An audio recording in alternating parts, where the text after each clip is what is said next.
ಶುಭ್ಯಾಂ ಚೂಡಾಲಂಕೃತಶಶಿಕಲಾಭ್ಯಾಂ ನಿಜತಪಃ ಫಲಾಭ್ಯಾಂ ಭಕ್ತೇಷು ಪ್ರಕಟಿತಫಲಾಭ್ಯಾಂ ಭವತು ಮೇ ಶಿವಾಭ್ಯಾಮಸ್ತೋಕತ್ರಿಭುವನ ಶಿವಾಭ್ಯಾಂ ಹೃದಿ ಪುನಃ ಭವಾಭ್ಯಾಮಾನಂದಸ್ಫುರದನುಭವಾಭ್ಯಾಂ ನತಿರಿಯಂ. ನಮಸ್ಸಭಾಯಿ.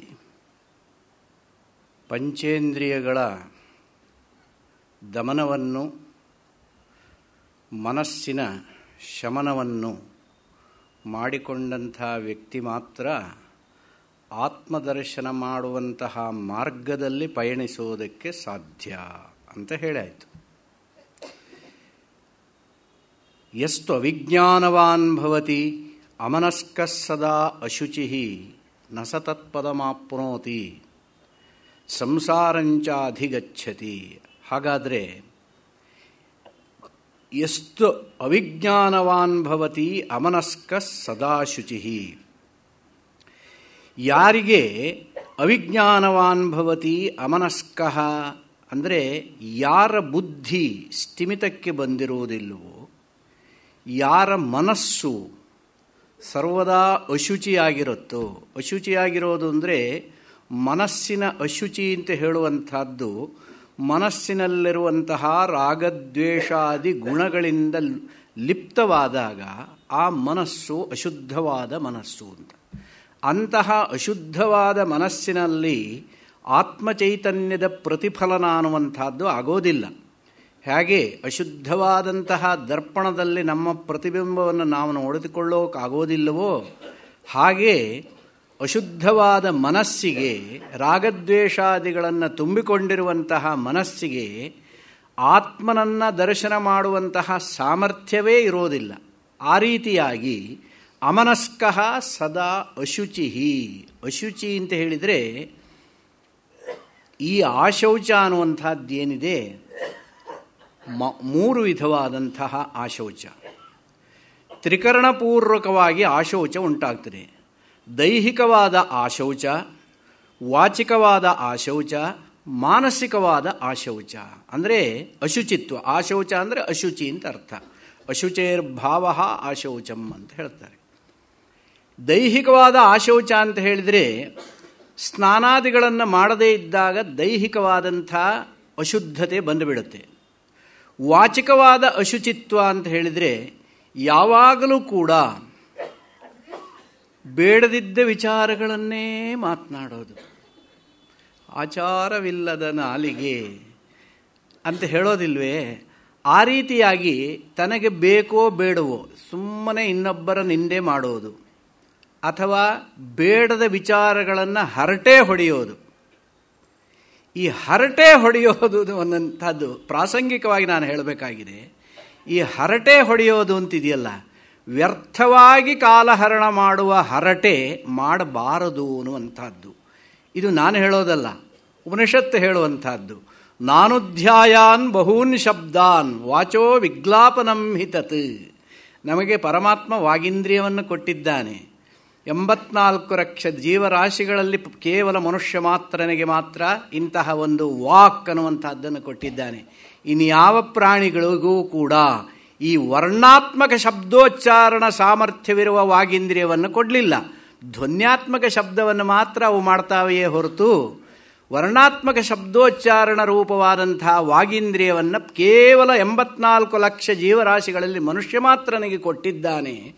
ಅದನ್ನು ಸದ್ವಿನಿಯೋಗ ಮಾಡದೆ ದುರ್ವಿನಿಯೋಗ ಮಾಡಿಕೊಂಡರೆ, ಸುಮ್ಮನೆ ವ್ಯರ್ಥ ಕಾಲಹರಣ ಮಾಡುವುದರಲ್ಲಾಗಲಿ ಅಥವಾ ಇನ್ನೊಬ್ಬರ ನಿಂದೆಯಲ್ಲಾಗಲಿ ಇತ್ಯಾದಿಗಳಲ್ಲಿ ಕಳೆದಾಗ ಮುಂದಿನ ಜನ್ಮ ಅವನಿಗೆ ಈ ರೀತಿಯಾದಂತಹ ವಾಗೀಂದ್ರಿಯವಿಲ್ಲದ ಜನ್ಮ ಬರುತ್ತಂತೆ.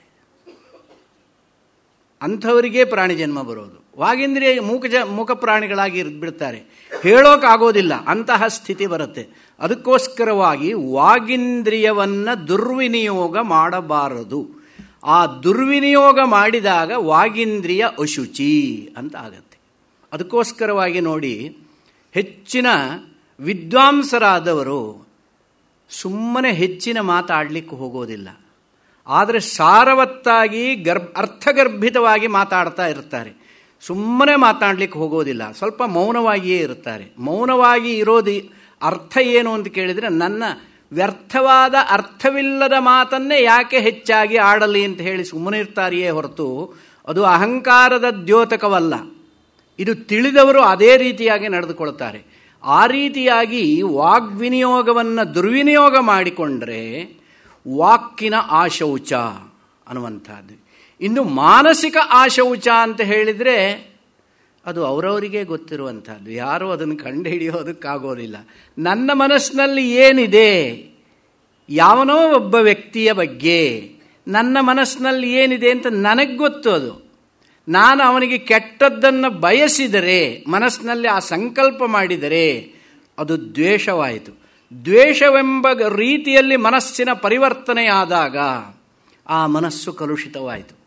ಆ ರೀತಿಯಾದಂತಹ ರಾಗದ್ವೇಷಾದಿ ಕಾಲುಷ್ಯವಿಲ್ಲದೆ ಇರುವಂತಹ ಮನಸ್ಸಿಗೆ ಮಾತ್ರ ಆತ್ಮದರ್ಶನವನ್ನು ಮಾಡುವ ಸಾಮರ್ಥ್ಯ. ಭಗವದ್ಗೀತಾ ಭಾಷ್ಯವನ್ನು ಬರೆಯುವಾಗ ಭಗವತ್ಪಾದರು ಒಂದು ಪಂಕ್ತಿಯನ್ನು ಬರೆದಿದ್ದಾರೆ. ಶಾಸ್ತ್ರಾಚಾರ್ಯೋಪದೇಶಾದಿ ಶಮಜಮಾದಿ ಸಂಸ್ಕೃತಂ ಮನಃ ಆತ್ಮದರ್ಶನೇ ಕರಣಂ.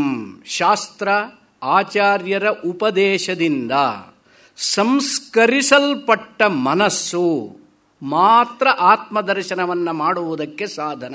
ಮನಸ್ಸು ನನಗಿದ್ದಿರಬಹುದು, ಇದ್ದ ಮನಸ್ಸಿನಿಂದೆಲ್ಲ ಆತ್ಮದರ್ಶನವನ್ನು ಮಾಡಲಿಕ್ಕೆ ಸಾಧನ ಅನುಷ್ಠಾನ ಮಾಡಲಿಕ್ಕೆ ಆಗೋದಿಲ್ಲ. ಯಾಕೆಂದರೆ ಕೂತ್ಕೊಂಡ್ರೆ ಇವನ ಮನಸ್ಸಿಗೆ ಬರೋ ವಿಚಾರಗಳೇ ಬೇರೆ ಹಾಗಿರ್ತವೆ. ಅದಕ್ಕೋಸ್ಕರವಾಗಿ ಈ ತ್ರಿವಿಧವಾದಂಥ ಆಶೌಚ, ಅದರಲ್ಲೂ ಮುಖ್ಯವಾಗಿ ಮನಸ್ಸಿನ ಆಶೌಚ ಬೇರೆ ಎಲ್ಲ ಆಶೌಚಗಳಿಗಿಂತ ಪ್ರಬಲವಾದದ್ದು. ಅದಕ್ಕೋಸ್ಕರವಾಗಿ ಅಮನಸ್ಕಃ ಸದಾ ಅಶುಚಿಹಿ, ಆ ಅಪ್ರಗೃಹೀತ ಮನಸ್ಕಃ ಅಂತ ಭಾಷ್ಯಕಾರರು ಅದರ ವಿವರಣೆಯನ್ನು ಕೊಡ್ತಾರೆ. ಅಪ್ರಗೃಹೀತ ಮನಸ್ಕಃ ಅಂತ ಹೇಳಿದರೆ ಮನಸ್ಸನ್ನು ನಿಯಂತ್ರಣದಲ್ಲಿ ಇಟ್ಟುಕೊಳ್ಳದಿದ್ದವನು. ಮನಸ್ಸು ಹೇಳಿದಾಗ ಇವನು ಕೇಳೋದು, ಇವನು ಹೇಳಿದ ಹಾಗೆ ಮನಸ್ಸು ಕೇಳುವ ಹಾಗೆ ಆಗಿಲ್ಲ. ಇವನು ಹೇಳಿದ ಹಾಗೆ ಮನಸ್ಸು ಕೇಳುವ ಹಾಗೆ ಆಗದೆ, ಇವನು ಹೇಳಿದ ಹಾಗೆ ಮನಸ್ಸು ಹೇಳಿದ ಹಾಗೆ ಇವನು ಕೇಳುವಂತಹದ್ದಾದರೆ ಅವನನ್ನು ತಗೊಂಡೋಗಿ ಹೊಂಡಕ್ಕೆ ಹಾಕುತ್ತೆ ಮನಸ್ಸು. ಆ ರೀತಿಯಾದಂಥವನು ಅಂತಹ ಅಶುಚಿಯಾದಂತಹ ಮನಸ್ಸುಳ್ಳವನಾದರೆ ನಸ ತತ್ಪದಮಾಪ್ನೋತಿ ಸಂಸಾರಂಚ ಅಧಿಗಚ್ಚತಿ. ಅಂಥವನು ಆ ಪದವಿಯನ್ನು, ಆ ಪದವಿ ಅಂತ ಹೇಳಿದರೆ ಯದ್ಗತ್ವಾ ನ ನಿವರ್ತಂತೆ ತದ್ಧಾಮ ಪರಮಂ ಮಮ ತದ್ವಿಷ್ಣೋ ಪರಮಂ ಪದಂ ಇತ್ಯಾದಿಯಾಗಿ ಹೇಳಿರುವಂತಹ ಯಾವ ಪದ, ಯಾವ ಪದವಿ, ಪದ ಪದವಿ ಎರಡಕ್ಕೂ ಒಂದೇ ಅರ್ಥ. ಪದ ಅಂದರೂ ಸ್ಥಾನ, ಪದವಿ ಅಂತ ಹೇಳುವಾಗ ಮಾರ್ಗ, ಮಾರ್ಗ ಅಂತ ಹೇಳಿದರೆ ಅದು ಸ್ಥಾನಕ್ಕೆ ಗಮ್ಯಕ್ಕೆ ಹೋಗುವಂಥದ್ದು. ಆ ಅರ್ಥದಲ್ಲಿ ಆ ಒಂದು ಪದವನ್ನು ಪಡೆಯೋದಕ್ಕೆ ಸಾಧ್ಯವಿಲ್ಲ. ಅಷ್ಟೇ ಅಲ್ಲ, ಸಂಸಾರಂಚಾಧಿಗಚ್ಚತಿ, ಅಂಥವನು ಪುನಃ ಸಂಸಾರಕ್ಕೆ ಬರ್ತಾನೆ, ಬೇರೆ ಕಡೆಗೂ ಹೋಗಲಿಕ್ಕೆ ಸಾಧ್ಯವಿಲ್ಲ. ಸಂಸಾರ ಅಂತ ಹೇಳಿದ ಕೂಡಲೇ ಸಾಧಾರಣವಾಗಿ ಎಲ್ಲರಿಗೂ ಒಂದು ಯೋಚನೆ ಬರಬಹುದು. ಸಂಸಾರ ಅಂತ ಹೇಳಿದರೆ ಈ ಭೂಲೋಕ ಮಾತ್ರ ಸಂಸಾರವಲ್ಲ, ಚತುರ್ದಶ ಭುವನಗಳೂ ಕೂಡ ವೇದಾಂತ ರೀತ್ಯ ಸಂಸಾರವೇ. ಯಾವ ಇಂದ್ರಾದಿ ದೇವತೆಗಳಿದ್ದಾರೆ ಅವರು ದೇವತೆಗಳು ಅಂತ ಹೇಳಿದರೂ ಕೂಡ ಉತ್ತಮ ಜೀವರು ಅಂತ ಅವರಿಗೆ ಹೆಸರು. ಅವರು ಕೂಡ ಜೀವರೇ. ಪರಮಾತ್ಮ ಅತಿರಿಕ್ತವಾಗಿರುವಂತಹ ಎಲ್ಲ ಚೇತನ ಪದಾರ್ಥವೂ ಜೀವರೇ. ಹಾಗೆ ಇಂದ್ರಾದಿ ದೇವತೆಗಳೂ ಕೂಡ ಜೀವರೇ. ಹಿರಣ್ಯಗರ್ಭ ಪ್ರಥಮೋ ಜೀವ ಅಂತ ಹೇಳ್ತಾರೆ. ಅವನಿಂದ ಬಾಕಿ ಉಳಿದಂಥ ಪ್ರಪಂಚದ ಸೃಷ್ಟಿಯಾಗಿದ್ದರಿಂದ ಇಂದ್ರಾದಿ ದೇವತೆಗಳು ಜೀವರೇ. ಅವರದ್ದೂ ಕೂಡ ಒಂದು ಆಧಿಕಾರಿಕವಾದಂತಹ ಪದವಿ, ಅಫಿಷಿಯಲ್ ಸ್ಟೇಟಸ್ ಅಂತ ಏನು ಹೇಳ್ತೀವಿ, ಆ ರೀತಿಯಾದಂಥ ಆಧಿಕಾರಿಕ. ಇಂದ್ರ ಒಂದು ಕಲ್ಪದವರೆಗೆ ಆ ಸ್ಥಾನದಲ್ಲಿರ್ತಾನೆ. ಆ ಕಲ್ಪ ಮುಗಿಯಿತು ಅಂದರೆ ಅವನು ಕೆಳಗೆ ಇಳಿಬೇಕು. ಮುಂದಿನ ಕಲ್ಪದಲ್ಲಿ ಇನ್ನೊಬ್ಬ ಇಂದ್ರ ಬರ್ತಾನೆ. ಭಾಗವತವನ್ನು ನೋಡಿ, ಮಹಾಭಾರತವನ್ನು ನೋಡಿ, ನಿಮಗೆ ಇದರ ವಿವರಣೆ ಎಲ್ಲ ಬೇಕಾದಷ್ಟು ಸಿಗುತ್ತೆ. 14 ಮನ್ವಂತರಗಳಲ್ಲಿ ಇವಾಗ ನಡೀತಾ ಇರುವಂತಹದ್ದು ವೈವಸ್ವತ ಮನ್ವಂತರ. ವೈವಸ್ವತ ಮನ್ವಂತರದ ಸಪ್ತರ್ಷಿಗಳೇ ಬೇರೆ, ಬಾಕಿ ಸ್ವಯಂಭೂವಾದಿ ಮನ್ವಂತರದಲ್ಲಿದ್ದಂತಹ ಸಪ್ತರ್ಷಿಗಳೇ ಬೇರೆ, ಆವಾಗಿನ ಇಂದ್ರನೇ ಬೇರೆ. ಎಲ್ಲರದ್ದು ಪಟ್ಟಿಯನ್ನೇ ಕೊಟ್ಟುಬಿಟ್ಟಿದ್ದಾರೆ ಮಹಾಭಾರತದಲ್ಲಿ, ಅಷ್ಟು ಇದೆ. ಆ ರೀತಿಯಾಗಿ ಇರುವಂತಹದ್ದು. ಹಾಗೆ ಒಂದು ಕಲ್ಪಾಂತದವರೆಗೆ ಅವರು ಆ ಸ್ಥಾನದಲ್ಲಿ ಇರ್ತಾರೆ ಅಷ್ಟೇ. ಇದು ಆಯಿತು ಅಂದ ನಂತರ ಅವರು ಅಲ್ಲಿಂದ ಇಳೀಲೇಬೇಕು. 60 ವರ್ಷ ಆದ ಕೂಡಲೇ ಅಧಿಕಾರಿ ಅಲ್ಲಿಂದ ರಿಟೈರ್ಮೆಂಟ್ ತಗೊಂಡು ಹೋದ ಹಾಗೆ ಒಂದು ಕಲ್ಪ ಆಯಿತು, ಆ ಇಂದ್ರ ಇಳಿಬೇಕು. ಹೀಗೆ ಆದ್ದರಿಂದ ಅವರಿಗೂ ಕೂಡ ಇರುವಂತಹ ಸ್ಥಾನ ನಿತ್ಯವಾದದ್ದಲ್ಲ, ಅನಿತ್ಯವಾದ ಸ್ಥಾನವಾದದ್ರಿಂದ ಅವರ ಫಲವೂ ಅನಿತ್ಯವಾದದ್ದಾದ್ದರಿಂದ ಅವರೆಲ್ಲರೂ ಜೀವರೇ, ಅವರ ಲೋಕಗಳೆಲ್ಲ ಸಂಸಾರದ ಒಳಗಡೆಯೇ ಬರುವಂತಹದ್ದು. ಅದಕ್ಕೋಸ್ಕರವಾಗಿ ಚತುರ್ದಶ ಭುವನಗಳೂ ಕೂಡ ಎಲ್ಲವೂ ಸೇರಿ ಬ್ರಹ್ಮಾಂಡ ಅಂತ ನಾವೇನು ಹೇಳುತ್ತೇವೆ, ಆ ಬ್ರಹ್ಮಾಂಡವೇ ಸಂಸಾರ. ಸಂಸಾರಂಚಾಧಿಗಚ್ಚತಿ. ಅಂತಹ ಸಂಸಾರದಲ್ಲಿ ಯಾವ್ಯಾವ ಪುಣ್ಯ ಪಾಪಗಳನ್ನು ಮಾಡಿದಾರೋ ಆಯಾ ಪುಣ್ಯ ಪಾಪಾನುಗುಣವಾಗಿ ಅವರು ಜನ್ಮವನ್ನು ತಾಳ್ತಾರೆ. ಸಂಸಾರಂಚ ಅಧಿಗಚ್ಚತಿ. ಹಾಗಾದರೆ ಯಸ್ತು ವಿಜ್ಞಾನವಾನ್ ಭವತಿ ಸಮನಸ್ಕ ಸದಾ ಶುಚಿ ಸತು ತತ್ಪದಮಾಪ್ನೋತಿ ಯಸ್ಮಾತ್ ಭೂಯೋ ನ ಜಾಯತೆ.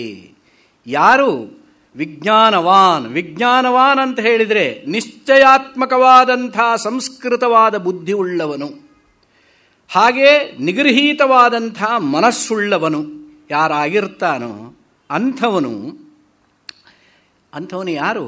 ರಥಿ. ಇದಿಷ್ಟು ಹಿಂದೆ ಹೇಳಿದ್ದೇನು? ಆತ್ಮಾನಂ ರಥಿನಂ ವಿದ್ಧಿ ಶರೀರಂ ರಥಮೇವತು ಬುದ್ಧಿಂತು ಸಾರಥಂ ವಿದ್ಧಿ ಮನಃಪ್ರಗ್ರಹಮೇವ ಚ ಇಂದ್ರಿಯಾಣಿ ಹಯಾನಾಹುರು ವಿಷಯಾಸ್ತೇಷು ಗೋಚರಾನ್ ಆತ್ಮೇಂದ್ರಿಯ ಮನೋಯುಕ್ತಂ ಭೋಕ್ತೇತ್ಯಾಹುರ್ಮನೀಷಿಣಃ ಅನ್ನುವಂಥ ರೀತಿಯಲ್ಲಿ ಯಾವ ರಥಿಯಾದ ಜೀವನನ್ನ ಹೇಳಿದ್ದಾನೋ ಆ ರಥಿಯಾದ ಜೀವನು ಈ ಸಂಸಾರದಿಂದ ಹೋಗುವ ಮಾರ್ಗ ಯಾವುದು, ಹೋಗುವ ಲೋಕ ಯಾವುದು, ಬರುವ ಲೋಕ ಯಾವುದು, ಹೋಗದೇ ಇರುವಂತಹ ಇದ್ದಲ್ಲಿಯೇ ಮೋಕ್ಷವನ್ನು ಪಡೆಯುವಂತಹ ವ್ಯಕ್ತಿಯಾದಂಥವನು ಯಾರು ಅನ್ನುವಂತಹ ಜೀವನನ್ನ ವಿವರಣೆ ಮಾಡಲಿಕ್ಕೆ ಹೊರಟಿರುವ ಮಂತ್ರಗಳು ಇವು. ಆದ್ದರಿಂದ ಎಷ್ಟು ವಿಜ್ಞಾನವಾನ್ ಭವತಿ, ಆ ರಥಿಯಾದಂತಹ ಜೀವನು, ಅವನ ರಥಿ ಯಾಕೆ ಅಂತ ಕೇಳಿದರೆ ಸಂಸಾರದಿಂದ ಬೇರೆ ಲೋಕಕ್ಕೆ ಹೋಗಬೇಕಾದ್ರೂ ಇದೇ ಸಾಧನ, ಈ ಶರೀರವೇ ಸಾಧನ. ಆತ್ಮಾನಂ ರಥಿನಂ ಶರೀರಂ ರಥಮೇ. ಈ ರಥದಿಂದ ಅವನು ಹೋಗ್ತಾನೆ. ಎಲ್ಲಿಗೆ ಹೋಗ್ತಾನೆ? ಯಾವುದೊಂದು ಲೋಕಕ್ಕೆ ಹೋಗ್ತಾನೆ. ಅಂದರೆ ಉಪಾಸನಾ ಫಲವನ್ನು ಪಡೆಯೋದಕ್ಕಾಗಲಿ ಕರ್ಮದ ಫಲವನ್ನು ಪಡೆಯೋದಕ್ಕಾಗಲಿ ಅವನು ಈ ದೇಹದಿಂದ ಹೋಗ್ತಾನೆ. ಈ ದೇಹದಿಂದ ಹೋಗ್ತಾನೆ ಅಂದರೆ ಈ ಸ್ಥೂಲ ದೇಹದಿಂದ ಅಂತ ಅರ್ಥವಲ್ಲ. ಸ್ಥೂಲ ದೇಹ ಬಿಟ್ಟ ನಂತರ ಸೂಕ್ಷ್ಮ ದೇಹದಿಂದ ಹೋಗ್ತಾನೆ ಬೇರೆ ಲೋಕಕ್ಕೆ, ಲೋಕಾಂತರಕ್ಕೆ ಹೋಗುವಂತಹದ್ದು. ಹಾಗೆಯೇ ಯಾರು ಈ ಕರ್ಮಫಲವನ್ನು ಬಯಸದೆ ಈಶ್ವರಾರಾಧನ ರೂಪವನ್ನು ಮಾಡಿ ನಿಷ್ಕಾಮ ಕರ್ಮಾನುಷ್ಠಾನವನ್ನು ಮಾಡಿ ಶ್ರವಣ ಮನದಿಧ್ಯಾಸನಾದಿ ಅಂತರಂಗ ಸಾಧನಾನುಷ್ಠಾನಗಳನ್ನು ಮಾಡ್ತಾನೋ ಅಂಥವನು ಉಪಾಸನಾ ಬಲದಿಂದ ಕಾರ್ಯಬ್ರಹ್ಮಲೋಕವನ್ನು ಪಡೆದು ಹಿರಣ್ಯಗರ್ಭ ಸಾಯುಜ್ಯವನ್ನು ಪಡೆದು ಕಲ್ಪಾಂತದಲ್ಲಿ ಆ ಹಿರಣ್ಯಗರ್ಭನ ಜೊತೆಯಲ್ಲಿ ಇವನೂ ಮುಕ್ತನಾಗ್ತಾನೆ. ಅವನಿಗೆ ಯೋಗಿ ಅಂತ ಹೇಳುತ್ತಾರೆ. ಯೋಗಿ ಅಲ್ಲದವನು ಜೀವನ್ಮುಕ್ತ, ಇಲ್ಲೇ ಮುಕ್ತನಾಗ್ತಾನೆ. ಇದಿಷ್ಟು ವ್ಯತ್ಯಾಸ. ಜೀವ, ಯೋಗಿ, ಜೀವನ್ಮುಕ್ತ, ಮೂರು ವಿಭಾಗ ಇದೆ. ಜೀವನಾದವನು ಸಂಸಾರಕ್ಕೆ ಬರುವಂಥವನು ಜೀವ. ಹಾಗೇ ಉಪಾಸನಾ ಬಲದಿಂದ ಕಾರ್ಯಬ್ರಹ್ಮಲೋಕ ಅಂದರೆ ಹಿರಣ್ಯಗರ್ಭಲೋಕ ಅನ್ನುವಂಥದ್ದೇನಿದೆಯೋ ಆ ಹಿರಣ್ಯಗರ್ಭಲೋಕದವರೆಗೆ ಹೋಗುವಂಥವನು ಉಪಾಸಕರಾದಂತಹ ಯೋಗಿಗಳು.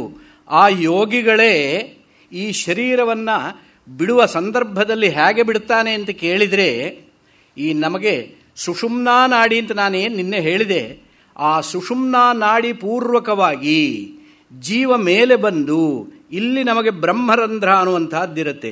ಈ ಬ್ರಹ್ಮರಂಧ್ರದಿಂದಲೇ ಆ ಯೋಗಿಯ ಜೀವ ಮೇಲೆ ಹೋಗ್ತದೆ. ಆ ಮೇಲೆ ಹೋಗುವ ಸಂದರ್ಭದಲ್ಲಿ ಅವನು ಹೋಗುವವನು ಜೀವ.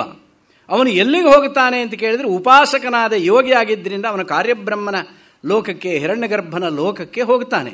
ಬಾಕಿ ಉಳಿದವರೆಲ್ಲ ಜೀವರು ಯಾರು ಕರ್ಮಠರಾಗಿರುತ್ತಾರೆ ಅಥವಾ ಯಾರು ಪಾಪಿಗಳಾಗಿರುತ್ತಾರೆ, ಸಾಧಾರಣ ಜನರಾಗಿರುತ್ತಾರೆ, ಅವರ ಜೀವ ಈ ಬ್ರಹ್ಮರಂಧ್ರದಿಂದ ಹೊರಗಡೆ ಹೋಗೋದಿಲ್ಲ. ನವದ್ವಾರಗಳಲ್ಲಿ ಯಾವುದೋ ಒಂದು ದ್ವಾರದಿಂದ ಹೊರಗೆ ಹೋಗುವಂತಹದ್ದು. ಚಕ್ಷುಷ್ಟೋವಾ ಮೂರ್ಧ್ನೋವಾ ಅನ್ಯೇಭ್ಯೋವಾ ದೇಹದೇಶೇಭ್ಯ ನಿವರ್ತತೆ ಅಂತ ಹೇಳ್ತಾರೆ ಉಪನಿಷತ್ನಲ್ಲಿ. ಕಣ್ಣಿನಿಂದಾದರೂ ಹೊರಗಡೆ ಹೋಗ್ತಾನೆ ಅಥವಾ ಬೇರೆ ಕಡೆಯಿಂದಲಾದರೂ ಹೊರಗೆ ಹೋಗ್ತಾನೆ, ಯಾವುದೋ ಒಂದು ಮಾರ್ಗವಾಗಿ. ಆದರೆ ಯೋಗಿ ಆದವನಿಗೆ ಮಾತ್ರ ಬ್ರಹ್ಮರಂಧ್ರದಿಂದ ಅವನು ಹೊರಗೆ ಹೋಗ್ತಾನೆ. ಅದಕ್ಕೋಸ್ಕರವಾಗಿ ಸುಷುಮ್ನಾ ನಾಡಿ. ಅದಕ್ಕೋಸ್ಕರವಾಗಿ ನೋಡಿ, ಮನುಷ್ಯರನ್ನು ಪರಮಾತ್ಮ ಸೃಷ್ಟಿ ಮಾಡಿದ್ದು. ಮನುಷ್ಯ ಎಲ್ಲರೂ ಹೀಗೆ ನಿಂತ್ಕೊಳ್ತಾರೆ, ಹೌದಾ? ನಾವೆಲ್ಲ ಹೀಗೆ ನಿಂತ್ಕೊಂಡಿರೋದು ಎರಡು ಕಾಲ ಮೇಲೆ. ಪ್ರಾಣಿಗಳೆಲ್ಲ ಹೀಗಿರ್ತವೆ, ವರ್ಟಿಕಲ್ಲು ಹಾರಿಜಾಂಟಲ್. ಈ ರೀತಿಯಾಗಿರೋದರ ಅಭಿಪ್ರಾಯವೇನು? ಭೂಮಿಗೆ ಸಮಾಂತರವಾದಂಥ ರೇಖೆಯುಳ್ಳ ರೀತಿಯಲ್ಲಿ ಪ್ರಾಣಿಗಳಿರೋದು ಅಂತ ಹೇಳಿದರೆ ಪ್ರಾಣಿಗಳು ಆ ಜನ್ಮವನ್ನು ಅನುಭವಿಸೋದಕ್ಕೆ ಮಾತ್ರ ಇರೋದು. ಅವಕ್ಕೆ ಮೇಲು ಹೋಗುವ ಸಾಧನಾನುಷ್ಠಾನ ಮಾಡುವ ಯೋಗವಿಲ್ಲ. ಮನುಷ್ಯ ಇರೋದು ಹೀಗೆ, ಅವನನ್ನು ಹುಟ್ಟಿಸಿದ್ದೇ ಹೀಗೆ. ಯಾಕೆ ಅಂತ ಕೇಳಿದರೆ, ನೀನು ಇಲ್ಲಿದ್ದೀಯಾ, ನೀನು ಮೇಲಕ್ಕೆ ಹೋಗ್ತಾ ಬರಬೇಕು. ಮೇಲಕ್ಕೆ ಹೋಗು, ಅದಕ್ಕೋಸ್ಕರವಾಗಿ ನಿನ್ನನ್ನು ಹೀಗೆ ಹುಟ್ಟಿಸಿದ್ದು. ಮೇಲಕ್ಕೆ ಹೋಗೋದು ಬಿಟ್ಟು ಮತ್ತೆ ಅವನು ಹೀಗಾಗೋ ರೀತಿಯಲ್ಲಿ ನಡ್ಕೊಂಡ್ರೆ, ಅದಕ್ಕೋಸ್ಕರವಾಗಿ ಮನುಷ್ಯನನ್ನು ಹೀಗೇ ಇಟ್ಟಿರುವಂತಹದ್ದು. ಅದರ ಪ್ರತೀಕವಾಗಿಯೇ ಷಟ್ಚಕ್ರಗಳಿರೋದು, ಅದರ ಪ್ರತೀಕವಾಗಿಯೇ ಸುಷುಮ್ನಾ ನಾಡಿ ಇರೋದು. ಸುಷುಮ್ನಾ ನಾಡಿಯಿಂದ ಮೇಲೆ ಹೋದಾಗ ಮನುಷ್ಯ ಊರ್ಧ್ವಲೋಕಕ್ಕೆ ಅಥವಾ ಸಾಯುಜ್ಯದ ಕಡೆಗೆ ಹೋಗ್ತಾನೆ. ಅಂತಹ ಮನುಷ್ಯ ಹಿರಣ್ಯಗರ್ಭ ಸಾಯುಜ್ಯವನ್ನು ಪಡೆದ ಅಂತ ಹೇಳಿದರೆ ಅವ ವಾಪಸ್ ಬರೋದಿಲ್ಲ ಇಲ್ಲಿಗೆ. ಕಲ್ಪಾಂತವಾಗುವವರೆಗೆ ಹಿರಣ್ಯಗರ್ಭ ಆಲೋಕದಲ್ಲಿ ಎಲ್ಲಿಯವರೆಗೆ ಇರ್ತಾನೋ ಅಲ್ಲಿಯವರೆಗೆ ಅವನ ಜೊತೆಯಲ್ಲೇ ಇದ್ದು ಆಲೋಕದ ಸುಖಾದಿ ಭೋಗಗಳನ್ನು ಅನುಭವಿಸ್ತಾ ಇದ್ದು, ಆನಂತರದಲ್ಲಿ ಆಲೋಕದಲ್ಲಿ ಅವರೂ ಕೂಡ ಬ್ರಹ್ಮಜ್ಞಾನವನ್ನು ಪಡೆದುಕೊಂಡು ಹಿರಣ್ಯಗರ್ಭನ ಜೊತೆಯಲ್ಲಿ ಅವರೂ ಮುಕ್ತರಾಗ್ತಾರೆ. ಇದು ಯೋಗಿಗಳಿಗೆ, ಉಪಾಸಕರಿಗೆ ಇರುವಂತಹ ಫಲ. ಇನ್ನು ಇವರೆಲ್ಲರನ್ನೂ ಅತಿಕ್ರಮಿಸಿ ಇರುವಂಥವ್ರು ಯಾರು ಅಂದರೆ ಅವರೇ ಜೀವನ್ಮುಕ್ತರು, ಅವಧೂತರು, ಜೀವನ್ಮುಕ್ತರು, ಜ್ಞಾನಿಗಳು, ಬ್ರಹ್ಮಜ್ಞಾನಿಗಳು. ಅವರು ಎಲ್ಲಿಗೂ ಹೋಗೋದಿಲ್ಲ, ಇಲ್ಲೇ ಇರ್ತಾರೆ, ಇಲ್ಲೇ ಇದ್ದು ಮುಕ್ತರಾಗ್ತಾರೆ. ಅದೇ ಹಾಗೆ ಸ್ವಾಮಿ, ಅದೇ ವಿಶೇಷ ಜ್ಞಾನದ ಮಹತ್ವ. ಅವರು ಈ ಶರೀರ ಮಾತ್ರದಿಂದ ಇರ್ತಾರೆಯೇ ಹೊರತು ಅವರ ದೃಷ್ಟಿಯಲ್ಲಿ ಆ ಶರೀರವಿಲ್ಲ ಅವರಿಗೆ. ಅಶರೀರಂ ವಾವಸಂತಂ ನ ಪ್ರಿಯಾಪ್ರಿಯೇ ಸ್ಪೃಶತಃ ಅಂದರೆ ಶರೀರವಿದ್ದರೂ ಶರೀರವಿಲ್ಲದಿರುವ ರೀತಿ ಅಂತ ಹೇಳಿದರೆ ಅದು ಅವಧೂತರಿಗೆ, ಜೀವನ್ಮುಕ್ತರಿಗೆ ಮಾತ್ರ ಸಾಧ್ಯ. ಅಹಂತ ಮಮತ ಎರಡು ಇಲ್ಲದೇ ಇದ್ದಾಗ ಅವರಿಗೆ ಈ ಶರೀರ ಇದ್ರೂ ಇಲ್ಲದೇ ಇದ್ದ ಹಾಗೆ. ಅದರಲ್ಲಿ ಮಮತ್ವ ಇದ್ರೆ ತಾನೇ ಅವನು ಸಶರೀರರಾಗ್ತಾನೆ. ನಂದಲ್ಲ ಅಂತ ಯಾರು ಎಲ್ಲವನ್ನು ಬಿಟ್ಟು ಸನ್ಯಾಸಿಯಾಗಿ ನಿಜವಾದ ವಿರಕ್ತನಾಗಿರ್ತಾನೋ ಅವನು ದುಡ್ಡನ್ನು ಯಾರಾದರೂ ಕದ್ಕೊಂಡು ಹೋದ್ರೆ ಅವನು ಅಳ್ತಾ ಕೂತ್ಕೊಳ್ತಾನೆಯೇ, ನಂದಲ್ಲ ಅಂತ ಬಿಟ್ಟುಬಿಟ್ಟಿದ್ದಾನೆ. ಹಾಗೆ ಇದು ನಾನಲ್ಲ ಅಂತ ತಿಳಿದುಕೊಂಡಂತಹ ಜ್ಞಾನಿಗೆ ಶರೀರ ನಿಮಿತ್ತವಾದಂತಹ ದುಃಖಾದಿಗಳಾಗಲಿ ಯಾವುದು ಬರುವುದಿಲ್ಲ, ಬಂಧವೂ ಇರುವುದಿಲ್ಲ. ಆದ್ದರಿಂದ ಅಶರೀರಂ ವಾವಸಂತಂ ನ ಪ್ರಿಯಾಪ್ರಿಯೇ ಸ್ಪೃಶತಃ. ನವೆಂಬರ್ 8ನೇ ತಾರೀಕು ಡಿಮಾನಿಟೈಸೇಷನ್ ಮಾಡಿದರು ನರೇಂದ್ರ ಮೋದಿಯವರು. ಯಾರ್ಯಾರ ಹತ್ರ 100 ರೂಪಾಯಿ, 500 ರೂಪಾಯಿದು, 1000 ರೂಪಾಯಿದು ಕಟ್ಟು ಇತ್ತು ಅಲ್ಲಿವರೆಗೆ ನಡೀತಿತ್ತು. ಆವತ್ತದು ಮಾನ್ಯ ಮಾಡಿಲ್ಲ ಅಂತಾದಾಗ ಅದು ಇದ್ರೂ ದುಡ್ಡೇ ಆದರೂ ಅದು ನಡೆಯುತ್ತೆಯೇ? ಅದೇ ರೀತಿ ಜ್ಞಾನಿಯ ದೃಷ್ಟಿಯಲ್ಲಿ ಈ ಶರೀರ ಅಲ್ಲಿಯವರೆಗೆ ಅವನು ಮಮ ಅನ್ನುವಂಥ ಬುದ್ಧಿ ಇತ್ತು, ನನ್ನ ಶರೀರ ಅಂತ. ಯಾವಾಗ ಜ್ಞಾನ ಬಂತೋ, ಜ್ಞಾನ ಬಂದ ಮರುಕ್ಷಣದಲ್ಲಿ ಇದು ನಾನಲ್ಲ, ಇದು ನನ್ನಲ್ಲ ಅನ್ನುವಂಥ ಭಾವನೆ ಬಂದಾಗ ಅವನು ಸಶರೀರನಾಗಿದ್ರೂ ಅಶರೀರನೇ. ಮನೆಯ ಯಜಮಾನ ಎಲ್ಲಿಯವರೆಗೆ? ರಿಟೈರ್ಮೆಂಟ್ ಆಗುವವರೆಗೆ ಯಜಮಾನನಾಗಿರ್ತಾನೆ. ಅವನು ರಿಟೈರ್ಮೆಂಟ್ ಆದ ನಂತರ ಯಜಮಾನೋಪ್ಯಯಜಮಾನ. ಮನೆಯಲ್ಲಿ ವೃದ್ಧರಿದ್ದರೂ ಇದ್ದಾರೆ, ಅವರು ಆಟಕ್ಕುಂಟು ಲೆಕ್ಕಕ್ಕಿಲ್ಲ ಅನ್ನೋ ರೀತಿಯಲ್ಲಿ ತಾನೇ ಇದು ನಮ್ಮೆಲ್ಲರ ಅನುಭವದಲ್ಲಿರುವಂಥದ್ದು. ಅದಕ್ಕೆ ಭಗವತ್ಪಾದರು ಇದನ್ನು ಬಹಳ ಸುಂದರವಾಗಿ ಹೇಳಿದ್ದಾರೆ. ಯಾವದ್ವಿತ್ತೋಪಾರ್ಜನ ಸಕ್ತ ಸ್ಥಾವನ್ ನಿಜ ಪರಿವಾರೇ ರಕ್ತಃ ಪಶ್ಚಾದ್ದಾವತಿ ಜರ್ಜರ ದೇಹೇ ವಾರ್ತಾಂಕೋಪಿನ ಪೃಚ್ಛತಿಗೆ. ಎಲ್ಲಿಯವರೆಗೆ ಸಂಪಾದನೆ ಮಾಡ್ತಾ ಇರ್ತಾನೋ ಆವಾಗ ಅವನನ್ನು ಹೊತ್ತಿಗೆ ಊಟ ಹಾಕೋದೇನು, ಎಲ್ಲ ಊಟೋಪಚಾರಗಳು, ಷೋಡಶೋಪಚಾರಗಳನ್ನು ಮಾಡೋದೇನು, ಅವನ ಯೋಗಕ್ಷೇಮಾದಿಗಳನ್ನು ಮನೆಯವರೆಲ್ಲರೂ ವಿಚಾರಿಸ್ತಾ ಇರ್ತಾರೆ. ಯಾವಾಗ ಅವನು ಸಂಪಾದನೆ 3 ಬಿಡಿ ಕಾಸು ಇಲ್ಲ ಅಂತ ಆಯಿತು, ರಿಟೈರ್ ಆದವರಿಗೆ ಪೆನ್ಷನ್ ಬರ್ತಿದ್ರು ಪರವಾಗಿಲ್ಲ, ಸ್ವಲ್ಪ ಮಟ್ಟಿಗೆ ಅದಾದರೂ ಒಂದು ಇದೆ ಅಂತ. ಪೆನ್ಷನ್ ಇಲ್ಲದೆ ಇರುವಂತಹ ಜಾಬ್ ಇರುತ್ತೆ ಕೆಲವರಿಗೆ. ಅಂಥವ್ರು ಏನು ಮಾಡಬೇಕು? ಇನ್ನೆಲ್ಲಾದರೂ ಜಾಬ್ ಹುಡುಕಬೇಕು ಆ ಸ್ಥಿತಿ. ಯಾಕೆ ಅಂದರೆ ಮನೇಲಿ ಊಟನೂ ಸರಿಯಾದ ಸಮಯಕ್ಕೆ ಹಾಕೋದಿಲ್ಲ, ಊಟೋಪಚಾರಾದಿಗಳು ಸರಿಯಾಗಿ ಬರೋದಿಲ್ಲ. ಯಾವದ್ವಿತ್ತೋಪಾರ್ಜನ ಸಕ್ತಃ ತಾವನ್ ನಿಜ ಪರಿವಾರೇ ರಕ್ತ. ಅಲ್ಲಿಯವರೆಗೆ ರಕ್ತಿ ಎನ್ನುವಂತಹದ್ದಿರುತ್ತೆ. ಪಶ್ಚಾದ್ದಾವತಿ ಜರ್ಜರ ದೇಹೆ. ಆನಂತರದಲ್ಲಿ ದೌರ್ಭಾಗ್ಯಕ್ಕೆ ಸಂಪಾದನೆಯೂ ಕಮ್ಮಿ ಆಯಿತು, ಶರೀರದಲ್ಲಿ ಶಕ್ತಿಯೂ ಕಮ್ಮಿ ಆಯಿತು, ರೋಗ ರುಜಿನಗಳೂ ಬಂದವು, ಒಂದರ ಮೇಲೊಂದು, ಜೊತೆಗೆ ಮಗನೂ ದಾರಿ ತಪ್ಪಿದ. ರಾಮಾಯಣದಲ್ಲಿ ಒಂದು ಮಾತು ಇರುತ್ತೆ, ಆ ವಾರ್ಧಕ್ಯ ಅನ್ನುವಂಥದ್ದು ಮನುಷ್ಯನಿಗೆ ಎಷ್ಟು ಕಠಿಣವಾದದ್ದು ಅನ್ನೋದಕ್ಕೆ ಈಗ ನಾನು ಹೇಳಿರುವಂಥ ಇದು ಒಂದರ ಮೇಲೊಂದು ಬಂದಾಗ ದುಃಖಾತಿಶಯ ಹೇಗಿರುತ್ತೆ ಅಂತೆ. ಸಾಕ್ಷಾತ್ ಮರ್ಯಾದಾ ಪುರುಷೋತ್ತಮ ಶ್ರೀರಾಮನೇ ಒಂದು ಸಾರಿ ಅತ್ಯಂತ ಬೇಸರದಿಂದ ಹೇಳಿರುವಂತಹ ಮಾತು, ರಾಜ್ಯಭ್ರಂಶೋ ವನೇವಾಸ ಪತ್ನಿ ನಷ್ಟ ಗೃಧ್ರ ರಾಜೋಪಿ ನಷ್ಟ ಈದೃಶೀಯಂ ಮಹಾಲಕ್ಷ್ಮೀ ದಹೇದಪಿ ಪಾವಕಂ. ರಾಮಾಯಣದಲ್ಲಿ ರಾಮ ಹೇಳಿರುವ ಮಾತು. ರಾಜ್ಯಭ್ರಷ್ಟನಾದೆ, ವನೇ ವಾಸ, ವನದಲ್ಲಿ ವಾಸ, ಹೋಗ್ಲಿ ರಾಜ್ಯ ಒಂದು ಹೋದರೂ ಕೂಡ ಎಲ್ಲೋ ಒಂದು ಕಡೆಯಲ್ಲಿ ಮನೆ ಮಾಡಿಕೊಂಡು ರಾಜ್ಯದ ಒಳಗೆ ಇರಬಹುದಾಗಿತ್ತು ಅಂದರೆ ಅದೂ ಇಲ್ಲ, ವನದಲ್ಲಿ ಇರಬೇಕು. ಆ ವನವಾದರೂ ಎಂಥದ್ದು ಅಂತ ಹೇಳಿದರೆ ನಾವು ಊಹಿಸ್ಲಿಕ್ಕೂ ಸಾಧ್ಯವಿಲ್ಲ. ಅಂತಹ ವನವಾಸ, ವನೇವಾಸ ಪತ್ನಿ, ಹೋಗ್ಲಿ ಅಲ್ಲಾದರೂ ಆರಾಮಾಗಿರೋಣ, ಗಂಡ ಹೆಂಡತಿ ಸುಖವಾಗಿರೋಣ, ಇವನು ಹೆಂಡತಿನ ಹೊತ್ಕೊಂಡು ಹೋದ ರಾವಣ. ರಾಜ್ಯಭ್ರಂಶೋ ವನೇವಾಸ ಪತ್ನಿ ನಷ್ಟ, ಅವಳು ಎಲ್ಲಿದ್ದಾಳೆ ಅಂತ ತಿಳಿದಂತಹ ವ್ಯಕ್ತಿ ಜಟಾಯು. ಅವನು ಅಷ್ಟೇ ಹೇಳಿ ಅವನು ಸತ್ತು ಬಿಟ್ಟ. ಅವನು ಸಹಾಯ ತಗೊಂಡು ಹೋಗೋಣ ಅಂದರೆ ಅವನು ಸತ್ತು ಹೋಗಬೇಕೆ. ಗೃಧ್ರ ರಾಜೋಪಿ ನಷ್ಟ ಈದೃಶೀಯಂ ಮಮ ಅಲಕ್ಷ್ಮೀ, ನನಗಿರುವಂತಹ ಒಂದು ದೌರ್ಭಾಗ್ಯ ಅನ್ನುವಂಥದ್ದು, ಯಾವ ಈ ರೀತಿಯಾದ ಅಲಕ್ಷ್ಮಿ ದೌರ್ಭಾಗ್ಯವಿದೆಯೋ ಇದು ನನ್ನನ್ನು ಸುಡೋದು ಹಾಗಿರಲಿ, ದಹೇದಪಿ ಪಾವಕಂ, ಬೆಂಕಿಯನ್ನೇ ಸುಟ್ಟೀತು ಇದು ಅಂತ ಅವನು ಹೇಳುವಂತಹ ಮಾತು. ರಾಮನ ಬಾಯಿಂದ ಈ ಮಾತು ಬರಬೇಕಾದ್ರೆ ಅವನು ಎಂಥ ಕಷ್ಟವನ್ನು ಪಟ್ಟಿದ್ದ.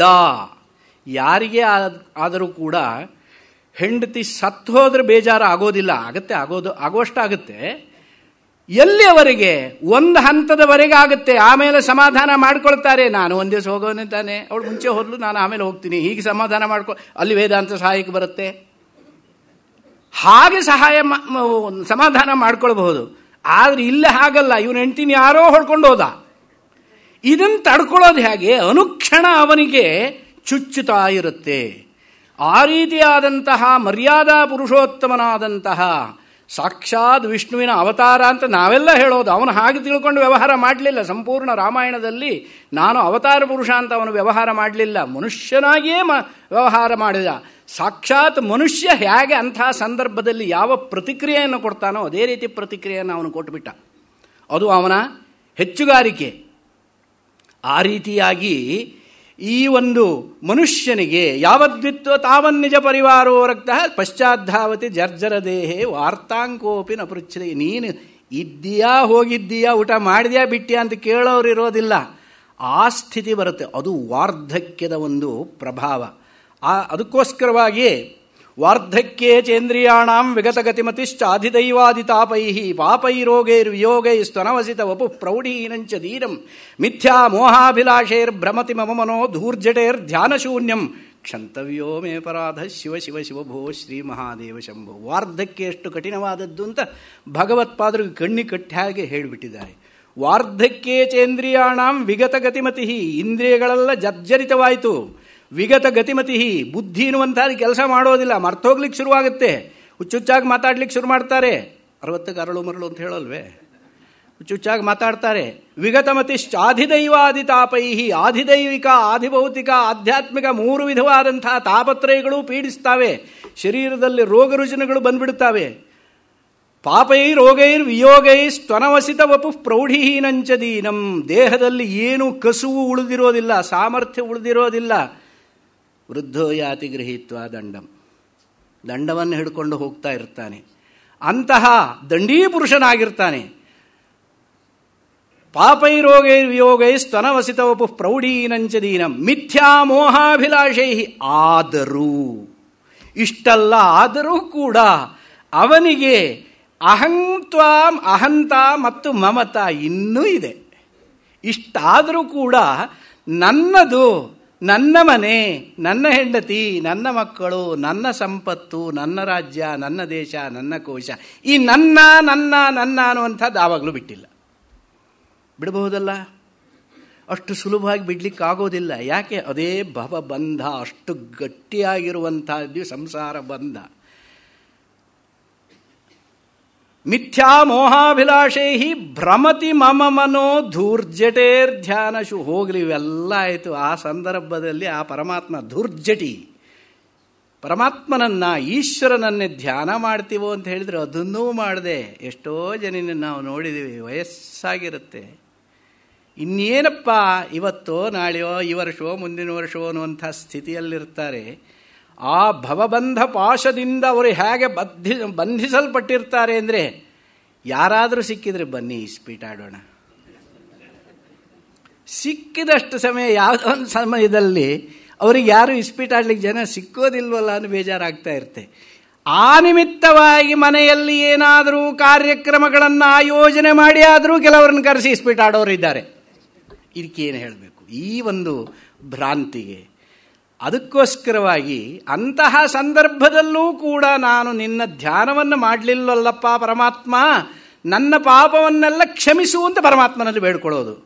ಮಿಥ್ಯಾಮೋಹಾಭಿಲಾಷೇರ್ ಭ್ರಮತಿ ಮಮನೋ ದೂರ್ಜಟೇರ್ ಧ್ಯಾನ ಶೂನ್ಯಂ ಕ್ಷಂತವ್ಯೋ ಮೇ ಅಪರಾಧ. ಈ ಒಂದು ಪರಮಾತ್ಮನ ಅಪರಾಧ ಕ್ಷಮಾಪಣ ಸ್ತೋತ್ರವನ್ನಾದರೂ ಪಠನೆ ಮಾಡಿದರೆ, ದೇವ್ಯಪರಾಧ ಕ್ಷಮಾಪಣ ಸ್ತೋತ್ರ, ಶಿವಾಪರಾಧ ಕ್ಷಮಾಪಣ ಸ್ತೋತ್ರ ಅಂತ ಎರಡಿದೆ, ಅದಷ್ಟನ್ನಾದರೂ ಮಾಡಿದರೆ ಒಂದು ಸ್ವಲ್ಪನಾದರೂ ಪುಣ್ಯ ಬರಬಹುದು, ಸ್ವಲ್ಪನಾದರೂ ಪರಮಾತ್ಮನ ಕಡೆಗೆ ಮನಸ್ಸು ಹೋಗಬಹುದು, ಒಂದು ಸ್ವಲ್ಪನಾದರೂ ಮುಂದಿನ ಜನ್ಮದಲ್ಲಿ ನಮಗೆ ಒಂದು ಮೆಟ್ಲು ಮೇಲೆ ಪ್ರಮೋಷನ್ ಸಿಗಬಹುದು. ಇದನ್ನೂ ನಾವು ಮಾಡದೇ ಇದ್ದರೆ ನಮಗೂ ಮತ್ತು ಪ್ರಾಣಿಗಳಿಗೂ ಏನೂ ವ್ಯತ್ಯಾಸವಿಲ್ಲ.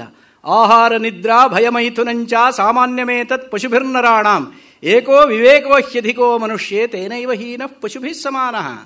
ಆಹಾರ, ನಿದ್ರಾ, ಭಯ, ಮೈಥುನ ಇವೆಲ್ಲವೂ ಕೂಡ ಪ್ರಾಣಿಗಳಿಗೆ ಮತ್ತು ಮನುಷ್ಯರಿಗೆ ಸಮಾನವಾಗಿದೆ. ಏನು ವ್ಯತ್ಯಾಸ? ಎಲ್ಲವೂ ನಮಗೂ ಆಹಾರ ಬೇಕು, ಹಸಿವಾದಾಗ ಆಹಾರ ಬೇಕು, ನಮಗೂ ನಿದ್ರೆ ಬೇಕು, ನಮಗೂ ಹೆದರಿಕೆ ಆಗುತ್ತೆ. ಹಾಗೆ ಸಂಘ ಸುಖ ಇತ್ಯಾದಿಗಳು ಕೂಡ ಮನುಷ್ಯನಿಗೂ ಬೇಕು. ಇದೆಲ್ಲವನ್ನೂ ಬಯಸುವಂಥವನು ಮನುಷ್ಯನು ಮತ್ತು ಪ್ರಾಣಿ ಸಮಾನವಾಗಿದ್ದಾನೆ. ಏನು ಆಕೃತಿಯಲ್ಲಿ ಮಾತ್ರ ವ್ಯತ್ಯಾಸ ಇದ್ದಿರಬಹುದು, ಆದರೆ ಇದಿಷ್ಟನ್ನೇ ಮಾಡಿಕೊಂಡಿದ್ರೆ ಮನುಷ್ಯರೂಪೇಣ ಮೃಗಾಶ್ಚರಂತಿ, ಮನುಷ್ಯರೂಪಿ ಮೃಗ ಅಂತ ಹೇಳ್ಬೋದು. ಆದರೆ ಪ್ರಾಣಿಗಳಿಗೂ ಮೃಗಗಳಿಗೂ ಮನುಷ್ಯನಿಗೂ ವ್ಯತ್ಯಾಸವೇನು ಅಂದರೆ ಏಕೋ ವಿವೇಕೋ ಹ್ಯಧಿಕೋ ಮನುಷ್ಯೇ. ಆ ವಿವೇಕ ಅನ್ನುವಂಥದ್ದು ಕರ್ತವ್ಯ ವೈಚಕ್ಷಣ್ಯ ಅಂದರೆ ಯಾವುದು ಮಾಡಬೇಕು, ಯಾವುದು ಮಾಡಬಾರದು, ಯಾವುದು ಒಳ್ಳೆಯದು, ಯಾವುದು ಕೆಟ್ಟದ್ದು, ಯಾರು ಹಿರಿಯರು, ಯಾರು ಕಿರಿಯರು, ಯಾರು ಜ್ಞಾನಿಗಳು, ಯಾರು ಅಜ್ಞಾನಿಗಳು, ಯಾವ್ಯಾವ ರೀತಿಯಲ್ಲಿ ಯಾವುದು ವಿಧಿ, ಯಾವುದು ನಿಷೇಧ, ಇದಿಷ್ಟನ್ನು ವಿಮರ್ಶೆ ಮಾಡಿ ತಿಳಿಯುವ ಬುದ್ಧಿಯನ್ನು ನಮಗೆ ಪರಮಾತ್ಮ ಕೊಟ್ಟಿದ್ದಾನೆ. ಆ ಬುದ್ಧಿ, ವಿವೇಕ ಬುದ್ಧಿ ಎನ್ನುವಂಥದ್ದು ಒಂದರಿಂದ ನಾವು ಇತರ ಪ್ರಾಣಿಗಳಿಗಿಂತ ಭಿನ್ನವಾಗಿದ್ದೇವೆ. ಆ ವಿವೇಕವನ್ನು ನಾವು ಅಲ್ಪ ಸ್ವಲ್ಪವೂ ಉಪಯೋಗಿಸದೇ ಇದ್ದರೆ ಮುಂದಿನ ಜನ್ಮದಲ್ಲಿ ನಾವು ಸಾಮಾನ್ಯ ಪ್ರಾಣಿಗಳೇ, ನಿಶ್ಚಿತವಾಗಿ, ಅದರಲ್ಲೇನು ವ್ಯತ್ಯಾಸವಿಲ್ಲ. ಅದಕ್ಕೋಸ್ಕರವಾಗಿ ಕೊನೆಯ ಪಕ್ಷ ಬೇರೆ ಸಂದರ್ಭದಲ್ಲಿ ದುಡಿಮೆ ಇದ್ದ ಪಕ್ಷದಲ್ಲಿ ಮಾಡಲಿಕ್ಕಾಗಲಿಲ್ಲ ಅಂದರೂ ಕೂಡ 24 ಗಂಟೆಯೂ ದುಡಿಮೆ ಅಂತ ಹೇಳೋವರಿಗೆ ನಾನು ಏನೂ ಹೇಳೋಕ್ಕಾಗಲ್ಲ. ಅದು ಬಿಟ್ಟು 24 ಗಂಟೆಯಲ್ಲಿ ಒಂದು 8-10 ಗಂಟೆ ದುಡಿಮೆ ಇರುತ್ತೆ, ಆನಂತರದಲ್ಲಿ ಒಂದು 6 ಗಂಟೆ ನಿದ್ದೆ ಮಾಡುವವರು ಬಾಕಿ ಉಳಿದ ಸಮಯದಲ್ಲಿ ಒಂದು 10 ನಿಮಿಷ ಅಥವಾ ಅರ್ಧ ಗಂಟೆ, ಸಾಧ್ಯವಿದ್ದರೆ 1 ಗಂಟೆ ಪರಮಾತ್ಮಾನುಸಂಧಾನ ಮಾಡಿದರೆ ಯಾವುದೇ ರೂಪದಲ್ಲಾಗಲಿ, ಅದು ಸ್ತೋತ್ರ ಪಠನೆ ಆಗಿರಬಹುದು, ಭಜನ ರೂಪ ಆಗಿರಬಹುದು, ಸಂಗೀತದಲ್ಲಿ ತಲ್ಲೀನರಾಗಿ ಹಾಡೋದಿರಬಹುದು, ಅಥವಾ ಮಂತ್ರ ಪಠನ ಮಾಡೋದಿರಬಹುದು, ಅಥವಾ ಜಪ ಮಾಡೋದಿರಬಹುದು, ಅಥವಾ ಓಂಕಾರ ಧ್ಯಾನ ಮಾಡೋದಿರಬಹುದು, ಅಥವಾ ಗಾಯತ್ರಿ ಜಪ ಇರಬಹುದು, ಪಂಚಾಕ್ಷರಿ ಜಪ ಇರಬಹುದು, ಅಷ್ಟಾಕ್ಷರಿ ಜಪ ಇರಬಹುದು, ಯಾವುದನ್ನೇ ಮಾಡಿ ಇದಿಷ್ಟೂ ಪರಮಾತ್ಮನಿಗೆ ಸಂಬಂಧಪಟ್ಟಿದ್ದೇ. ಪರಮಾತ್ಮನ ವಿಭಿನ್ನ ರೂಪಗಳಲ್ಲಿ ಇರುವಂತಹ ಒಂದೊಂದು ರೂಪಕ್ಕೆ ಒಂದೊಂದು ರೀತಿಯಾದಂಥ ಭಕ್ತಿಯ ಅರ್ಪಣೆ. ಆ ಭಕ್ತಿಯಿಂದ ಅವನನ್ನು ಧ್ಯಾನಿಸಿದ್ದೇ ಆದಲ್ಲಿ ನಾವು ನಮ್ಮ ಮನುಷ್ಯತ್ವವನ್ನು ನಾವು ಕಾಪಾಡಿಕೊಂಡ ಹಾಗೆ ಮುಂದೆ ಹೋಗಬೇಕಾದ್ರೆ ಏನೋ ಒಂದು ಸ್ವಲ್ಪ ಬುತ್ತಿಯನ್ನು ಕಟ್ಟಿಕೊಂಡಂತೆ. ಅದು ಮಾಡದೇ ಹೋದರೆ ಬುತ್ತಿ ಏನೂ ಇಲ್ಲ ಅಂತ ಆದರೆ ಅವನು ಅಷ್ಟೇ. ಮುಂದಿನ ಜನ್ಮ ಅಕಸ್ಮಾತ್ತಾಗಿ ಮನುಷ್ಯ ಜನ್ಮ ಬಂದರೂ ಕೂಡ ಇದ್ಯಾವುದನ್ನು ಮಾಡದಂತಹ ಸ್ಥಿತಿಯಲ್ಲಿರುವ ಮನುಷ್ಯ ಜನ್ಮ ಬರುತ್ತೆ. ನಾವು ನೋಡ್ತಾ ಇಲ್ವೇ ಎಷ್ಟೋ ಜನರನ್ನು, ಅವನಿಗೆ ಸ್ತೋತ್ರವನ್ನು ಹೇಳಬೇಕು ಆಸೆ ಇದೆ, ಮೂಕ, ಅಥವಾ ನಾಲಿಗೆಯೇ ಕೆಲಸ ಮಾಡೋದಿಲ್ಲ, ತೊದಲು ವಾಗೀಂದ್ರಿಯ, ದುಷ್ಟವಾಗೀಂದ್ರಿಯ ಸಹಿತವಾದಂತಹ ಜನ್ಮ ಬರುತ್ತೆ. ಮೂಕರಾಗುವುದಾಗಲಿ ಅಥವಾ ತೊದಲು ನುಡಿ, ತೊದಲುವಿಕೆ, ಅದಕ್ಕೇನು ಹೇಳ್ತಾರೆ, ಉಗ್ಗು ಬರುವಂತಹದ್ದಿದೆಯಲ್ಲ, ಅದು ಕೂಡ ಆ ಉಗ್ಗು ಬರುವಂತಹದ್ದು ಹಿಂದಿನ ಜನ್ಮದಲ್ಲಿ ಈ ವಾಗೀಂದ್ರಿಯವನ್ನು ನಿರಂತರವಾಗಿ ಇನ್ನೊಬ್ಬರ ನಿಂದೆಗೆ ಉಪಯೋಗಿಸಿದಾಗ ಪರಮಾತ್ಮ ಎಚ್ಚರಿಸ್ತಾನಂತೆ. ಉಗ್ಗು ರೂಪದಲ್ಲಿ ಅವನನ್ನು ಸೃಷ್ಟಿ ಮಾಡಿ.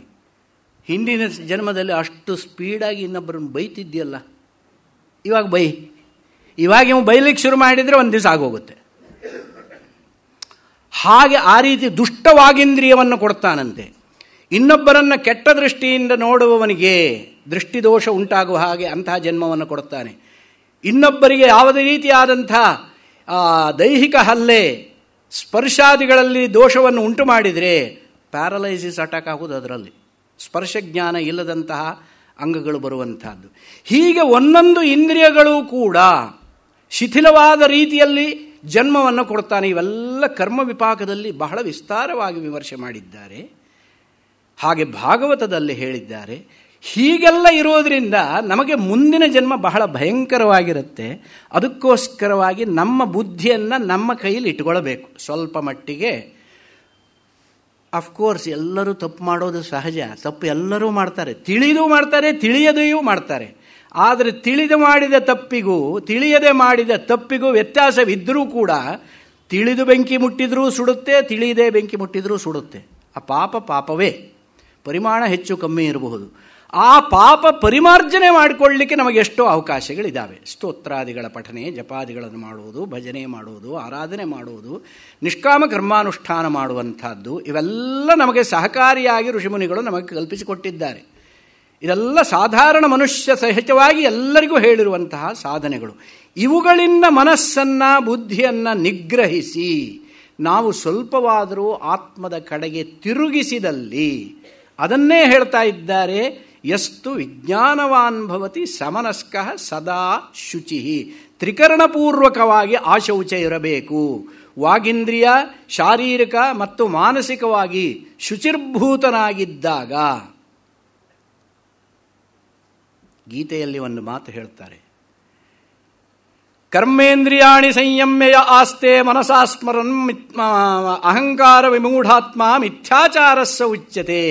ಕರ್ಮೇಂದ್ರಿಯಗಳನ್ನೆಲ್ಲ ಬಂಧಿಸಿ, ತಡೆ ಹಿಡಿದು ಬಿಟ್ಟು ನಿಗ್ರಹಿಸಿ ಮನಸ್ಸಿನಲ್ಲಿ ಬೆಳೆದಿದ್ದೇ ಯೋಚನೆ ಮಾಡ್ತಾ ಕೂತಿರ್ತಾನೆ. ಅವನಿಗೇನು ಹೇಳಬೇಕು? ಆಷಾಢಭೂತಿ ಅಂದರೆ ಅಂಥವ್ರಿಗೆ ಹೇಳೋದು. ಮಿಥ್ಯಾಚಾರಿ ಅಂತ ಭಗವಾನ್ ಹೇಳಿದ್ದು. ಮಿಥ್ಯಾಚಾರ ಸೌಚ್ಯತೆ. ಮತ್ತೆ ಹೇಗೆ ಮಾಡಬೇಕು ಅಂತ ಕೇಳಿದರೆ, ಕರ್ಮೇಂದ್ರಿಯಗಳನ್ನು ಮಾತ್ರ ನಾನು ನಿಯಮನ ಮಾಡಿದರೆ ಸಾಲು, ಮನಸ್ಸನ್ನೂ ನಿಯಮನ ಮಾಡಿ. ಯಾರು ಮನಸ್ಸಿನಿಂದ ಬೇಡದ್ದನ್ನು ಯೋಚಿಸೋದಿಲ್ಲವೋ, ಒಳ್ಳೆಯ ರೀತಿಯಲ್ಲಿ ಮನಸ್ಸನ್ನು ತೆಗೆದುಕೊಂಡು ಹೋಗ್ತಾರೋ ಅಂಥವನು ಸದಾಚಾರಿ. ಇದು ಭಗವಂತ ಗೀತೆಯಲ್ಲಿ ಹೇಳಿರುವಂತಹ ವಿವರಣೆ. ಹಾಗೆ ಇರುವಂತಹ ಸಮನಸ್ಕಃ ಸದಾ ಶುಚಿ, ಅವನು ಪರಮಾತ್ಮನ ವಿಷಯದಲ್ಲಿ ಸಾಧನಾನುಷ್ಠಾನಗಳನ್ನು ಮಾಡಿದರೆ, ಸಾಧನಾನುಷ್ಠಾನಗಳ ಪರಿಪಕ್ವತೆಯನ್ನು ಪಡೆದರೆ, ಪರಿಪಕ್ವತೆಯ ಫಲವಾಗಿ ಅವನು ಪರಮಾತ್ಮ ಸಾಕ್ಷಾತ್ಕಾರವಾದರೆ ಪುನಃ ಯಸ್ಮಾದ್ಭೂಯೋ ನದಾಯತೆ ತತ್ಪದಮಾಪ್ನೋತಿ. ಯಾವ ಪದಕ್ಕೆ, ಯಾವ ಸ್ಥಾನಕ್ಕೆ ಅವನು ಹೋದರೆ ಪುನಃ ಈ ಸಂಸಾರಕ್ಕೆ ಬರೋದಿಲ್ಲವೋ ಅಂತಹ ಸ್ಥಾನಕ್ಕೆ ಹೋಗ್ತಾನೆ. ಯಸ್ಮಾದ್ಭೂಯೋ ನ ಜಾಯತೆ ಯದ್ಗತ್ವಾ ನ ನಿವರ್ತಂತೆ ತದ್ಧಾಮ ಪರಮಮ್ಮನ. ವಿಷ್ಣು ಹೇಳಿದ್ದು, ಯಾವ ಒಂದು ಸ್ಥಾನಕ್ಕೆ ಹೋದರೆ ಪುನಃ ಈ ಸಂಸಾರಕ್ಕೆ ಬರುವುದಿಲ್ಲವೋ ಅದು ನನ್ನ ಸ್ಥಾನ ಅಂತ ಹೇಳ್ತಾನೆ. ಅಂತಹ ಪರಮಾತ್ಮ ಸ್ಥಾನಕ್ಕೆ ಹೋದವರಿಗೆ ಪುನಃ ಈ ಸಂಸಾರಕ್ಕೆ ಬರುವ ತಾಪತ್ರಯವಿರುವುದಿಲ್ಲ. ಇಲ್ಲಿ ಮತ್ತೆ ಹುಟ್ಟೋದು, ಮತ್ತೆ ಬೆಳೆಯೋದು, ಎಲ್ಲ ಬೇಕಾದ್ದು ಬೇಡದಿದ್ದು ಎಲ್ಲ ಮಾಡೋದು, ವಾರ್ಧಕ್ಯವನ್ನು ಅನುಭವಿಸೋದು, ಆ ನಂತರದಲ್ಲಿ ಮರಣವನ್ನು ಹೊಂದುವುದು. ನೋಡಿ, ಮನುಷ್ಯನ ಜನ್ಮ ಎಷ್ಟು ವಿಲಕ್ಷಣವಾದದ್ದು. ಹುಟ್ಟುವಾಗ ಅಳುತ್ತಾನೆ, ಹುಟ್ಟೋತ್ತಾನೆ. ಹುಟ್ಟಿದ ಮಗು ಅಳಲಿಲ್ಲ ಅಂದರೆ ಡಾಕ್ಟರ್ ಹೊಡೆದಾದರೂ ಅಳಿಸ್ತಾರೆ, ಅಳಿಸಿಯೇ ತಾನೇ ಈಚೆಗೆ ಬರಬೇಕದು. ಹಾಗೆ ಆವಾಗ ಅಳ್ತಾನೆ. ಆ ನಂತರದಲ್ಲಿ ಸಾಯುವಾಗ ನಗ್ತಾ ಸಾಯೋರು ಎಷ್ಟು ಜನ ಇರ್ತಾರೆ? ಆ ರೀತಿ ಸಾಯುವವರು ಅಂತ ಹೇಳಿದರೆ ಮಹಾತ್ಮರೇ. ಈ ಶರೀರದ ಬಂಧವನ್ನು ಬಿಡಿಸ್ಕೊಳ್ತಾ ಇದ್ದೇನೆ ಅಂತ ನಗ್ತಾರಂತೆ ಆ ಜೀವನ್ಮುಕ್ತರಾಗುವವರು, ಅವಧೂತರಂಥವರು. ಈ ಶರೀರ ಬಂಧ ನನಗೆ ಇವತ್ತೇ ಸಂಪೂರ್ಣವಾಗಿ ಬಿಟ್ಟು ಹೋಯಿತು. ವಿಮುಕ್ತಶ್ಚ ವಿಮುಚ್ಯತೆ ತಸ್ಯದಾವದೇವ ಚಿರಂ ಯಾವನ್ನ ವಿಮುಕ್ಷೆ ಅಥ ಸಂಪತ್ಸೆ. ಛಾಂದೋಗ್ಯೋಪನಿಷತ್ತಿನಲ್ಲಿ ಹೇಳ್ತಾರೆ, ವಿಮುಕ್ತಶ್ಚ ವಿಮುಚ್ಯತೆ ಅಂತ ಹೇಳ್ತಾರೆ ಇನ್ನೊಂದು ಕಡೆಯಲ್ಲಿ. ಹೀಗೆ ಜೀವನ್ಮುಕ್ತರಾದವರು ಈ ಶರೀರವನ್ನು ಬಿಡುವಾಗ ನಗುತ್ತಾ ಹೋಗ್ತಾರಂತೆ. ನಾವೆಲ್ಲ ಅಂದರೆ ಮನುಷ್ಯ ಮಾತ್ರ, ಹುಲುಮಾನವರು ಯಾರೇ ಆಗಲಿ ಶರೀರವನ್ನು ಬಿಡುವಾಗಲೂ ಕೂಡ ಅಳ್ತಾ ಇರ್ತಾನಂತೆ. ಮರಣ ಅನ್ನುವಂಥದ್ದು ಅತ್ಯಂತ ಭಯಾನಕವಾದದ್ದು. ಯಾರಿಗೆ ಮರಣ ಮೃತ್ಯು ಅನ್ನುವಂಥದ್ದು ಆಪ್ಯಾಯಮಾನವಾಗಿರುತ್ತೆ, ಆದರೂ ಕೂಡ ಆ ಮೃತ್ಯುವನ್ನು ನಾವು ದೇವತೆ ಅಂತ ಕರೆದು ಬಿಟ್ಟಿದ್ದೇವೆ. ಇದೇ ವಿಶೇಷ. ಮೃತ್ಯು ಹೇಗೆ ದೇವತೆ ಆಗಲಿಕ್ಕೆ ಸಾಧ್ಯ? ಎಲ್ಲ ಜೀವರನ್ನು ಪಾಶ ಹೇಗೆ ಎಳ್ಕೊಂಡು ಹೋಗಿ ಅವರನ್ನು ನರಕದಲ್ಲಿ ಕುಂಭೀಪಾಕವೋ ಹಸಿಪತ್ರವನವೋ ಅಥವಾ ವೈತರಣಿಯೋ ಅಥವಾ ಇನ್ಯಾವುದೋ ಒಂದು ರೌರವವೋ ಮಹಾರೌರವವೋ 28 ವಿಧವಾದಂಥ ನರಕಗಳ ವರ್ಣನೆಯನ್ನು ನಾವು ನೋಡಬಹುದು ಮಹಾಭಾಗವತದಲ್ಲಿ. ಸ್ಯಾನ್ನಾರಕಸ್ತು ನರಕೋ ನಿರಯೋ ದುರ್ಗತಿ ಸ್ತ್ರೀಯಾಂ ತದ್ಭೇದಾ ಸಪನಾವೀಚಿ ಮಹಾರೌರವ ರೌರವ ಇತ್ಯಾದಿ ನರಕಗಳೇನಿದ್ದಾವೆ, ಆ ನರಕಗಳಲ್ಲಿ ದುಃಖವನ್ನು ಅನುಭವಿಸುವಂತಹ ಸ್ಥಿತಿ ಅವನಿಗೆ ಬರುತ್ತೆ. ಪುಣ್ಯ ಮಾಡಿದರೆ ಸ್ವರ್ಗದಲ್ಲಿ ಭೋಗವನ್ನು ಅನುಭವಿಸ್ತಾನೆ. ಆದರೆ ಅಲ್ಲೂ ಕೂಡ ನಿತ್ಯವಾಗಿರೋದಿಲ್ಲ. ನರಕದಲ್ಲೂ ಯಾವತ್ತೂ ಅಲ್ಲೇ ಏನಿರೋದಿಲ್ಲ. ಅವನು ಆಯಿತು ಅಂತ ಹೇಳಿದರೆ ಅವನು ಈಚೆಗೆ ಬರಲೇಬೇಕು, ಈ ಸಂಸಾರಕ್ಕೆ ಪುನಃ ಬರ್ತಾನೆ. ಈ ಸ್ವರ್ಗ ಮತ್ತು ನರಕ ಇದು ಎರಡೂ ಕೂಡ ನಾವು ಹೋಗುವಂತಹ ಗಮ್ಯವಾದ ಸ್ಥಾನಗಳೇನಿದ್ದಾವೆ ಎರಡೂ ದುಃಖವನ್ನೇ ಕೊಡುವವು ಕೊನೆಯಲ್ಲಿ. ಹಾಗೆ ಅಲ್ಲಿ ಬರುವಂಥ ಫಲದಿಂದಲೂ ಅದು ದುಃಖಾಂತವೇ ಆಗತ್ತೆ. ನರಕ ಹೇಗೂ ದುಃಖವೇ. ಈ ಜೀವನ ಅನ್ನುವಂಥದ್ದು ಏನಿದೆ ಅಂದರೆ ಬರುವಾಗಲೂ ಅಳ್ತಾನೆ, ಹೋಗುವಾಗಲೂ ಅಳ್ತಾನೆ, ಮಧ್ಯೆ ಏನು ನಗ್ತಾನೆ. ಆ ನಗು ಏನು? ಆದಾವಂತೆ ಚ ಯನ್ನಾಸ್ತಿ ವರ್ತಮಾನೇಪಿ ತತ್ತಥಾ. ಆದಿಯಲ್ಲಿ ಅಂತ್ಯದಲ್ಲಿ ಯಾವುದು ಇಲ್ಲವೋ ಆನಂದ ಇಲ್ಲ. ವರ್ತಮಾನೇಪಿ ಮಧ್ಯಕಾಲದಲ್ಲಿ ಇದೆ ಅಂದರೂ ಅದು ಇಲ್ಲ ಅಂತಲೇ ಅರ್ಥ. ಯಾಕೆ? ಅನಿತ್ಯವಾದದ್ದು ಅನ್ನುವ ದೃಷ್ಟಿಯಿಂದ ಹಾಗೆ ಹೇಳ್ತಾರೆ. ಆದ್ದರಿಂದ ಏನಾಯಿತು? ಸಂಪೂರ್ಣ ಜೀವನ ಅನ್ನುವಂಥದ್ದು ಆನಂದದ ಮರೀಚಿಕೆಯೇ ಹೊರತು ನಿಜವಾದ ಆನಂದ ನಮಗೆ ಸಿಗೋದಿಲ್ಲ. ಎಲ್ಲಿದೆ ಸ್ವಾಮಿ ಆನಂದ? ಒಳ್ಳೆ ಮೃಷ್ಟಾನ್ನ ಭೋಜನ ಮಾಡುವಾಗ ಆನಂದ ಚೆನ್ನಾಗಿರುತ್ತೆ, ಮರುದಿವಸ ಅಜೀರ್ಣವಾದಾಗಲೇ ಗೊತ್ತು. ಯಾಕಪ್ಪ ಊಟ ಮಾಡಿದೆ?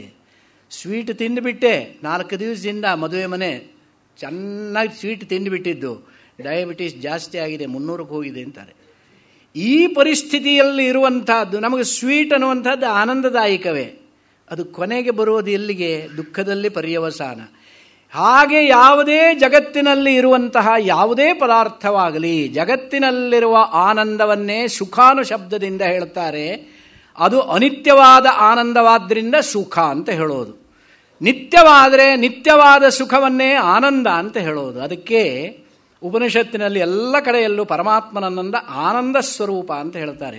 ಸಚ್ಚಿದ ಆನಂದ ಸ್ವರೂಪ ಆನಂದೋ ಬ್ರಹ್ಮೇತಿ ವ್ಯಜಾನಾತ್ ವಿಜ್ಞಾನಂ ಆನಂದಂ ಬ್ರಹ್ಮ ರಾತೇರ್ಧಾತು ಪರಾಯಣಂ.